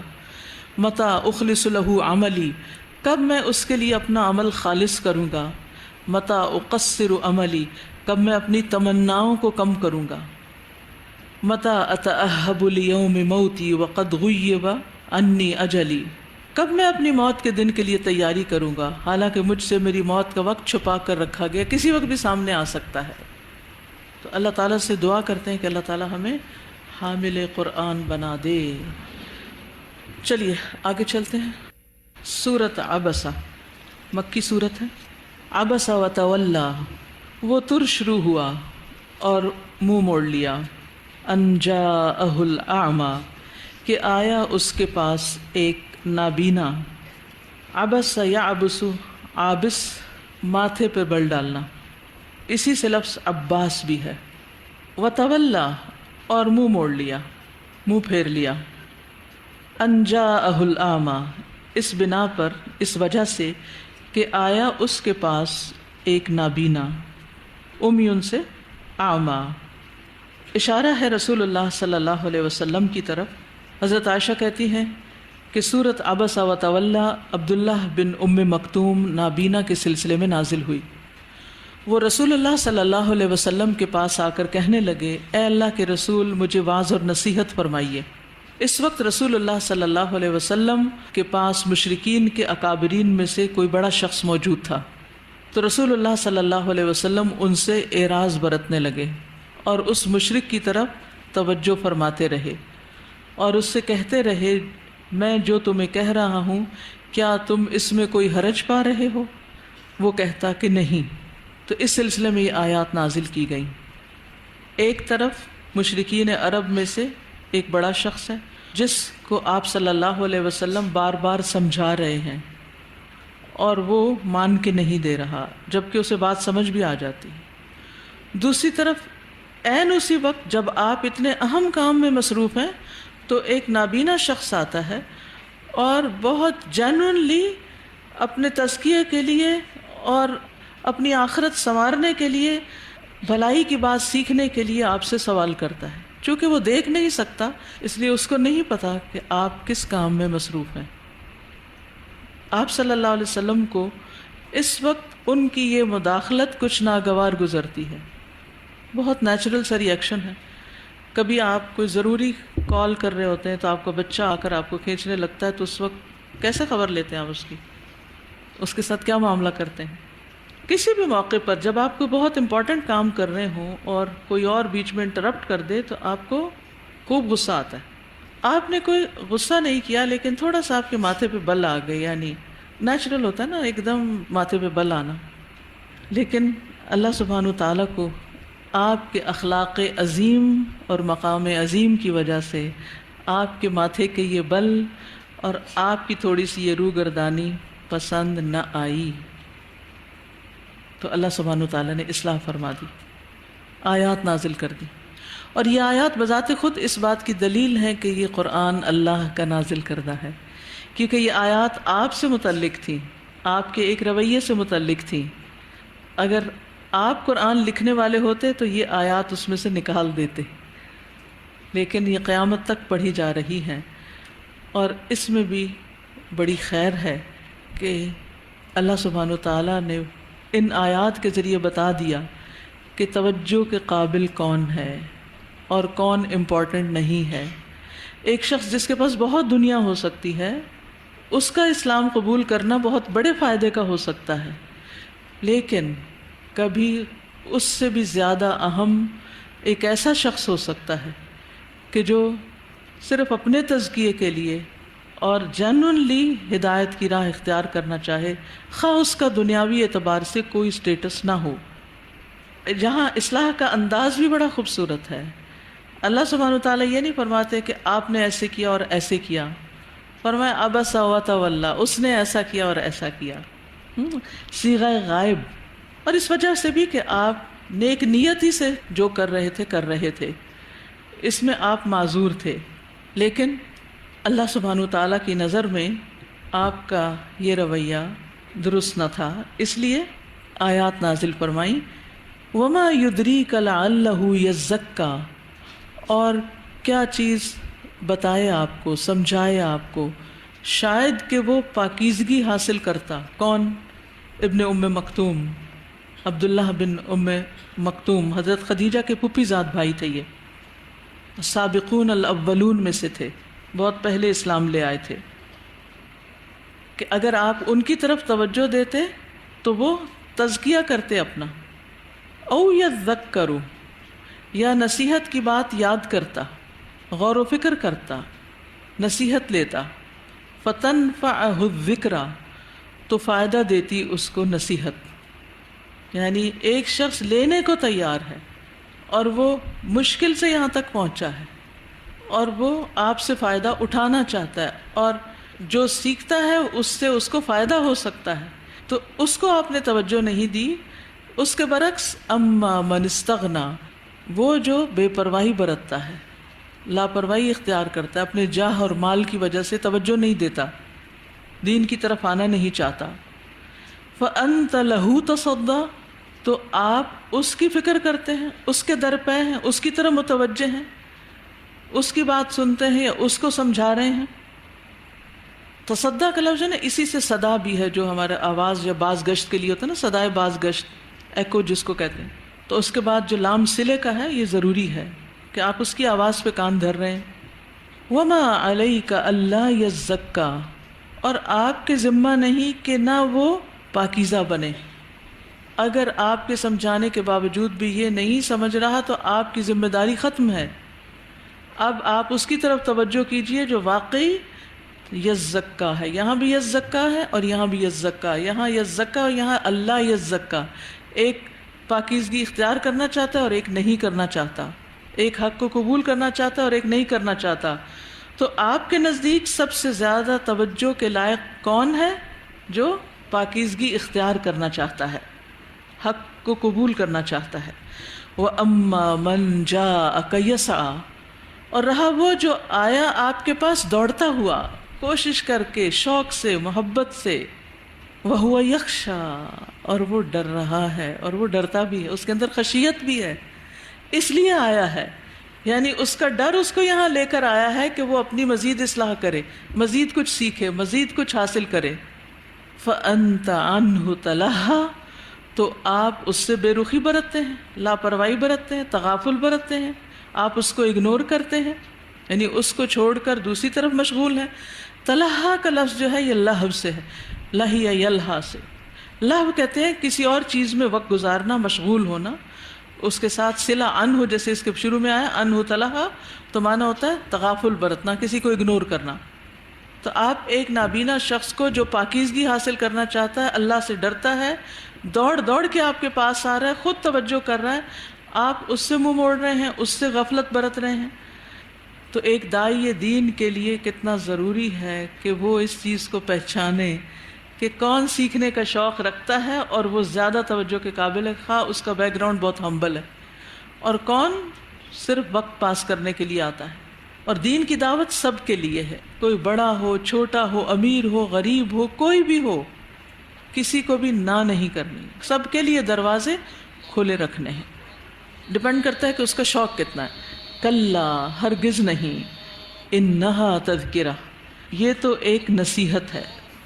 یعنی کیا چیز ایک نصیحت ہے؟ یعنی قرآن، یہ کلمات، آیات. فمن شاء ذکرہ، تو جو چاہے اس کو یاد کر لے، جو چاہے اس سے نصیحت لے لے، کیونکہ یہ نصیحت کے لیے ہی آیا ہے. فی صحف مکرمۃ، معزز صحیفوں میں ہے. صحف صحیفہ کی جمع ہے، اشارہ ہے لوح محفوظ کی طرف. اور صحیفہ ایک دو ورقے کی چیز ہوتی ہے، 1 پیج 2 پیجز. تو قرآن مجید شروع میں اور آخر میں چھوٹے چھوٹے حصوں میں لکھا گیا تھا. فی صحف مکرمۃ مرفوعۃ مطہرۃ، بلند مرتبہ، پاکیزہ. مرفوعہ بلند مرتبہ یعنی قابل قدر، قابل تکریم. مطہرہ پاکیزہ، پاک کیے گئے، جن کو پاک کیا گیا ہے. اشارہ ہے ان فرشتوں کی طرف جو قرآن مجید کو لکھتے ہیں. بِأَيْدِي سفرہ، لکھنے والوں کے ہاتھوں میں. ایدی ید کی جمع، اور سفرہ طلبہ کے وزن پر سافر کی جمع، طالب کی جمع طلبہ، کاتب کی جمع کتبہ. تو سفر یسفر کا معنی ہوتا ہے کتب یکتب، یعنی سفر کا مطلب تو لکھنا، اور سافر لکھنے والا. اور صفر اس کتاب کو کہتے ہیں جو حقائق کو بے نقاب کر دے، جس میں فیکٹس ہوں. اس کی جمع اسفار ہے. آسمانی کتابوں کے لیے بھی اسفار کا لفظ آیا ہے. مثل الذین حملوا التوراۃ ثم لم يحملوها کمثل الحمار يحمل اسفارا. کرام بررہ، کریم ہیں، معزز ہیں، بزرگ ہیں، شریف ہیں.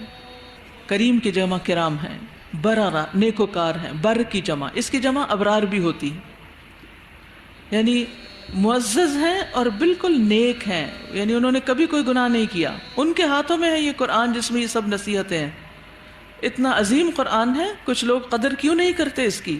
بِأَيْدِي سَفَرَ كِرَامٍ بَرَرَةٍ، اصل میں کریم اور کریمہ کا لفظ ہر معزز، قیمتی، قابل قدر چیز کے لیے استعمال ہوتا ہے. عربی میں آنکھ کو بھی کریمہ کہتے ہیں. کسی شخص کی معزز بیٹی جو بہت ہی یعنی آؤٹ اسٹینڈنگ ہو، اس کو بھی کریمہ تو فلاں کہتے ہیں. یعنی فلاں کی بیٹی کہنے کے بجائے کریمہ تو فلاں، فلاں کی معزز، عمدہ، بہترین بیٹی. تو کرام بررہ، یہ جو فرشتے ہیں بہت ہی معزز ہیں، جن کے ہاتھوں میں یہ کتاب ہے، جنہوں نے اس کو لکھا ہے. اور اس کے بعد انسانوں میں سے بھی جو قرآن کو لکھتے ہیں، اس کی حفاظت کرتے ہیں، اس کو پڑھتے ہیں، پڑھاتے ہیں، ان سب کو اللہ نے عزت بخشی ہے. یہاں قرآن مجید کی عظمت کا بیان ہے بیسیکلی. قتل الانسان ما اکفرہ، قتل مار ڈالا گیا، الانسان انسان، یہ عربی محاورہ ہے. اور بعض اوقات ماضی کا صیغہ بول کر اس میں دعا یا بد دعا پائی جاتی، جیسے رضی اللہ عنہ، اللہ اس سے راضی ہو گیا مانا ہے، لیکن ہم اس کو دعائیہ طور پر استعمال کرتے ہیں کہ اللہ اس سے راضی ہو جائے. تو یہاں بھی قتل الانسان، مارا گیا یا مار ڈالا جائے انسان، محاورتاً. ما اکفرا، کتنا ناشکرا ہے، ما اکفرا، کتنا انکار کرنے والا ہے. یہ تعجب کا صیغہ ہے، افعال تعجب میں سے ما افعل کے وزن پر. من ای شیء خلقہ، کس چیز سے اس نے اسے پیدا کیا، یعنی اللہ نے اس کو کس چیز سے پیدا کیا. کبھی انسان اپنی حقیقت کو دیکھے. من نطفۃ، نطفے سے، منی کے قطرے سے، نطف ینطف سے، پانی کے قطرے کے لیے تو پانی کے قطرے کا ٹپکنا. خلقہ، اللہ نے اس کو پیدا کیا. فقدرہ، پھر اس کی تقدیر مقرر کی، پوری پلاننگ کے ساتھ انسان کی تخلیق کی گئی. ثم السبیل یسرہ، پھر اس کے راستے کو آسان کیا. راستے سے دو راستے مراد ہیں، ایک تو ماں کے پیٹ سے باہر آنے کا راستہ، اور دوسرا خیر اور بھلائی کا راستہ، جدھر بھی انسان پیدا ہونے کے بعد جانا چاہے. زیادہ قریب معنی پہلا ہے، کیونکہ پیچھے نطفے کی بات ہو رہی ہے، تخلیق کی بات ہو رہی ہے. تو پھر ان سارے مراحل کو طے کر کے انسان جس چھوٹے سے سوراخ سے باہر آتا ہے وہ امیزنگ ہے. کتنے بڑا سر ہوتا ہے بچے کا، کتنے بڑے کندھے ہوتے ہیں بچے کے، اور کس طرح وہ ماں کے پیٹ سے باہر آتا ہے. It's amazing. اور پھر کس طرح واپس وہ ہڈیاں اپنی جگہ پلٹ جاتی ہیں. تو یہ راستہ اس نے آسان کیا. یہ اللہ کی نشانیوں میں سے ایک نشانی ہے، ماں کے پیٹ سے بچے کا باہر آنا. اور جس کے لیے اللہ نہ وہ راستہ کھولے، کبھی تو ماں ہی مر جاتی ہے، اور کبھی وہ ماں کے پیٹ میں ہی مر جاتا ہے، اور کبھی پھر آپریشن سے باہر آتا ہے. ثم اماتہ فاقبرہ، پھر اس کو موت دی، پھر اسے قبر دی تاکہ اس کا احترام برقرار رہے. جس طرح عام مردار جو ہوتے ہیں وہ زمین کے اوپر ان کو دوسرے جانور کھا جاتے ہیں، تو انسان کے لیے عزت کا مقام رکھا. ثم اذا شاء انشرہ، پھر جب وہ چاہے اسے اٹھا کھڑا کرے. کس کو؟ انسان کو، مرنے کے بعد. تو بتانا کیا مقصود ہے کہ اللہ سبحانہ وتعالیٰ نے انسان کو ایک مقصد کے تحت پیدا کیا ہے، اس کو دنیا میں بھیجا، اسے راہ دکھائی. اور اگر راستے کا معنی خیر اور شر کا راستہ ہے تو پیغمبر اور کتب جو بھیجی ہیں یہ ایک مقصد کے لیے، تاکہ انسان کو جزا سزا کے بارے میں بتایا جائے اور اس کے لیے اس کو اٹھایا جائے. کلا، ہرگز نہیں. لما یقض ما امرہ، اس نے پورا نہیں کیا جو اس کو اس نے حکم دیا. لما لم کی طرح ہے، فعل مضارع کو جزم اور نفی بنا رہا ہے. لما یقضی، یقضی تھا، یا اڑ گئی جزم کے طور پر. یعنی اللہ تعالیٰ نے اسے جس چیز کا حکم دیا، جو کام کرنے کو کہے، اس نے اپنی ذمہ داری پوری ہی نہیں کی. فَلْيَنظُرِ الْإِنسَانُ إِلَىٰ طَعَامِهِ، بس چاہیے کہ دیکھے انسان اپنے کھانے کی طرف. غور و فکر کی دعوت دی جا رہی ہے، عقلی دلائل ہے. اَنَّا صَبَبْنَا الْمَاءَ صَبًّا، بے شک ڈالا ہم نے پانی خوب ڈالنا، یعنی بادل سے پانی خوب انڈیلا، ڈالا، زمین پہ برسایا. اوپر سے ایک ہی دفعہ انڈیلنے کے لیے صب کا لفظ آتا ہے. ثم صبوا فوق رأسه ثم شققنا الارض شقا، پھر خوب چیرا پھاڑا ہم نے زمین کو. چیرنا پھاڑنا یعنی نباتات کے ساتھ، سخت سے سخت زمین سے بھی کس طرح پودا اس کو پھاڑ کے رستہ بنا کے ہر چیز ہٹا کے باہر نکل آتا ہے. فَأَنبَتْنَا فِيهَا حَبًّا، پھر اگائے ہم نے اس میں اناج، چاول، گندم، مکی، سب کچھ اگایا. وَعِنَبًا وَقَضْبًا، اور انگور اور ترکاری، سبزی. تازہ سبزی جو کاٹ کے کھائی جاتی ہے جیسے گاجر، مولی وغیرہ ہے، اس کے لیے قضبہ کا لفظ استعمال ہوتا ہے. درخت کی تر و تازہ شاخوں کے لیے بھی استعمال ہوتا ہے. یعنی انسان کے کھانے پینے کے لیے ہم نے ساری غذائیں مہیا کی. وَزَيْتُونًا وَنَخْلًا، اور زیتون اور کھجور. وَحَدَائِقَ غُلْبًا، اور باغات گھنے. حدائق کا لفظ اور کہاں استعمال ہوا ہے؟ سورۃ النبأ میں. کیسے آیا ہے؟ حدائق اعنابا، اور یہاں حدائق غلبا. غلبا کا لفظ اغلب کی جمع ہے، خوب گھنے. یعنی حدیقہ اس باغ کو کہتے ہیں جس میں بہت سے درخت ہوں اور پھر آس پاس سے گھیرا ہوا ہو، چار دیواری ہو. وفاکہۃً، اور میوے، پھل، خشک بھی اور تر دونوں کے لیے آتا ہے. وابا، اور چارہ. چارہ خود رو گھاس کے لیے بھی، اور جانوروں کا جو چارہ پٹھے جس کو بولتے ہیں، گھاس پھوس وغیرہ، ایسا چارہ جو سٹاک کیا جاتا ہے جیسے توڑی وغیرہ، ان سب کے لیے ابا کا لفظ استعمال ہوتا ہے، یعنی ایسی گھاس جو جانوروں کے چرنے کے لیے بالکل تیار ہو۔ تر اور خشک دونوں طرح کے چارے کے لیے استعمال ہوتا ہے۔ وفاکہۃ و ابا متاعا لکم ولانعامکم، فائدہ اٹھانے کی چیز تمہارے لیے اور تمہارے مویشیوں کے لیے، تم بھی کھاؤ تمہارے جانور بھی کھائیں۔ یعنی یہ ساری چیزیں، اس میں کچھ تو صرف انسان کھاتے ہیں اور کچھ صرف حیوان کھاتے ہیں اور کچھ انسان اور حیوان آپس میں شیئر کرتے ہیں۔ بہترین حصہ انسان کھاتے ہیں اور کمتر حصہ حیوان کھاتے ہیں۔ فَإِذَا جَاءَتِ الصَّاخَّةُ، یعنی کھاتے پیتے ضروریات پوری کرتے، آخرت کو نہ بھولنا۔ پھر جب وہ آ جائے گی قیامت کی چیخ، صاخہ ایسی آواز جو کانوں کو بہرا کر دے۔ سور کے وقت جو آواز آئے گی نا، وہ صاخہ ہے۔ یوم یفر المرء من اخیہ، جس دن بھاگے گا انسان اپنے ہی بھائی سے، وامہ وابیہ، اور اپنی ماں اور اپنے باپ سے، وصاحبتہ وبنیہ، اور اپنی بیوی اور اپنے بیٹے سے۔ یہاں جو رشتوں کی ترتیب بتائی گئی ہے بڑی حیران کن ہے۔ انسان اپنی زندگی میں سب سے پہلے اپنے بہن بھائیوں سے الگ ہوتا ہے، چاہے پڑھنے کے لیے جائے یا پھر جاب کے لیے یا شادی کے بعد اپنا گھر بنائے، تو پہلی دوری بہن بھائیوں سے ہوتی۔ پھر اس کے بعد وامہ وابیہ، ماں اور باپ سے۔ یعنی جب انسان بڑا ہو جاتا ہے، بھاگنے لگتا ہے، تو خاص طور پر مرد، ماں کی انہیں بڑے ہو کر کم ضرورت رہ جاتی ہے، باپ کے پاس پیسے ہوتے ہیں تو ان کی ضرورت زیادہ ہوتی ہے، تو اس کو بعد میں چھوڑتے ہیں۔ اور آپ دیکھیے کہ جب شادی کر لیتے ہیں تو ماں باپ کو اکیلا چھوڑ کے اپنا گھر الگ بنا لیتے ہیں۔ وامہ وابیہ، یا پھر یہ کہ ماں کا رتبہ بڑا ہے تو ماں کا ذکر پہلے آیا اور باپ کا بعد میں آیا۔ وصاحبتہ وبنیہ، اور اپنی بیوی سے اور اپنے بیٹے سے۔ اولاد وہ چیز ہوتی ہے جس کو انسان سب سے آخر تک تھامے رہتے ہیں، سب سے زیادہ جس کی فکر کرتا ہے، ماں باپ سے بھی بڑھ کر۔ سب اس کا خود بھی مشاہدہ کرتے ہوں گے کہ آپ کی مائیں اپنے ماں باپ سے زیادہ آپ کی کیئر کرتی ہیں، اور پھر آپ اپنے ماں باپ سے زیادہ اپنے بچوں کی کیئر کرتے ہیں۔ قدرت کا نظام ہی ایسا ہے، دلوں کا حال ہی ایسا ہے۔ وصاحبتہ وبنیہ، اور اس ترتیب کو انسان سیکھ لے اور سمجھ جائے کہ آخرت میں تو جو حال ہونا ہے یہ تو دنیا میں بھی نظر آتا ہے۔ یوم یفر المرء من اخیہ وامہ وابیہ وصاحبتہ وبنیہ۔ اور پھر جیسے انسان دور ملک میں چلا جاتا ہے نا، تو سب سے پہلے کس کو بلاتا ہے اپنے پاس؟ بیوی بچوں کو۔ اور پھر اگر بیوی کو بھی طلاق دے دے تو کس کو رکھتا ہے پاس؟ بچے کو، اور بچوں میں سے بھی کس کو؟ بیٹے کو۔ یس، اس لیے وہ سب سے عزیز ترین آخری چیز۔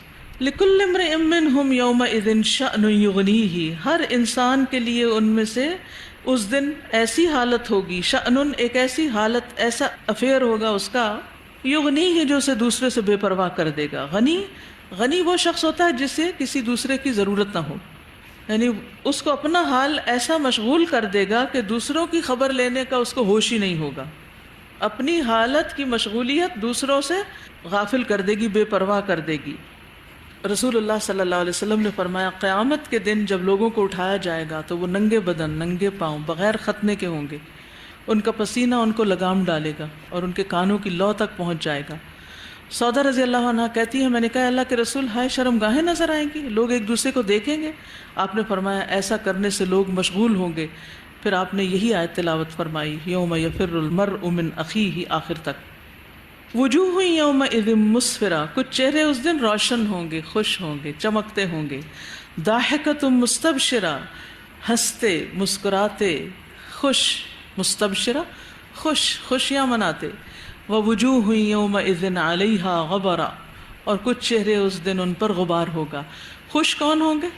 متقی لوگ ہوں گے، ان کا نور ان کے آگے پیچھے ہوگا۔ یوم تری المؤمنین والمؤمنات یسعی نورہم بین ایدیہم وبایمانہم، تو وہ نور ان کے چہروں پر بھی آ رہا ہوگا، اس سے چمکتے چہرے ہوں گے، مسفرہ۔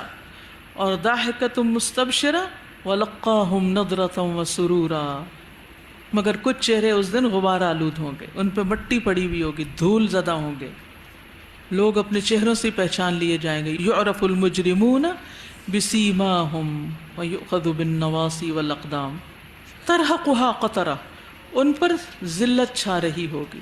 قطرہ کہتے ہیں دھوئیں کی سیاہی، دھوئیں جیسے رنگ والا گرد و غبار جس میں سیاہی ہو، کالا دھواں سر ہوتا جو منہ پہ چھا جائے تو وہ ہر چیز کالی ہو جاتی، ہاتھ بھی کالے ہو جاتے ہیں. اولئک ھم الکفرۃ الفجرہ، یہی ہے وہ کافر و فاجر. کفر اعتقاد کے ساتھ اور فجور بدکار عمل والا. فاجر کی جمع فجرہ، کافر کی کفرہ، طالب کی طلبہ، اس وزن پر ہے یہ. اور یہ قرآن مجید میں اور جگہوں پر بھی اکٹھے آئے ہیں، ولا یلدوا الا فاجرا کفارا. اصل میں جو لوگ دنیا میں ایسے کام کریں جو ذلت آمیز ہوں تو قیامت کے دن بھی ان پر ذلت چھا رہی ہوگی. کچھ لوگ چیونٹیوں کی شکل میں پیش ہوں گے. وہ کون ہوں گے؟ متکبرین. شکلیں انسانوں جیسی ہوں گی لیکن ہر حقیر چیز ان سے اوپر ہوگی، یہاں تک کہ وہ جہنم کے ایک ایسے قید خانے میں داخل ہو جائیں گے جس کا نام بولس ہوگا، اور ان لوگوں پر آگوں کی آگ چھا جائے گی. طینۃ الخبال کا پانی یعنی جہنم والوں کی پیپ انہیں پلائی جائے گی. تو یہ ہے انجام لوگوں کا. بسم اللہ الرحمن الرحیم. عبس وتولى أن جاءه الأعمى وما يدريك لعله يزكى أو يذكر فتنفعه الذكرى أما من استغنى فأنت له تصدى وما عليك ألا يزكى وأما من جاءك يسعى وهو يخشى فأنت عنه تلهى كلا إنها تذكرة فمن شاء ذكره في صحف مكرمة مرفوعة مطهرة بأيدي سفرة كرام بررة. قتل الإنسان ما أكفره من أي شيء خلقه من نطفة خلقه فقدره ثم السبيل يسره ثم أماته فأقبره ثم إذا شاء أنشره كلا لما يقض ما أمره فلينظر الإنسان إلى طعامه أنا صببنا الماء صبا ثم شققنا الأرض شقا فأنبتنا فيها حبا وعنبا وقضبا وزيتونا ونخلا وحدائق غلبا وفاكهة وأبا متاعا لكم ولأنعامكم. فإذا جاءت الصاخة يوم يفر المرء من أخيه وأمه وأبيه وصاحبته وبنيه لكل امرئ منهم يومئذ شأن يغنيه.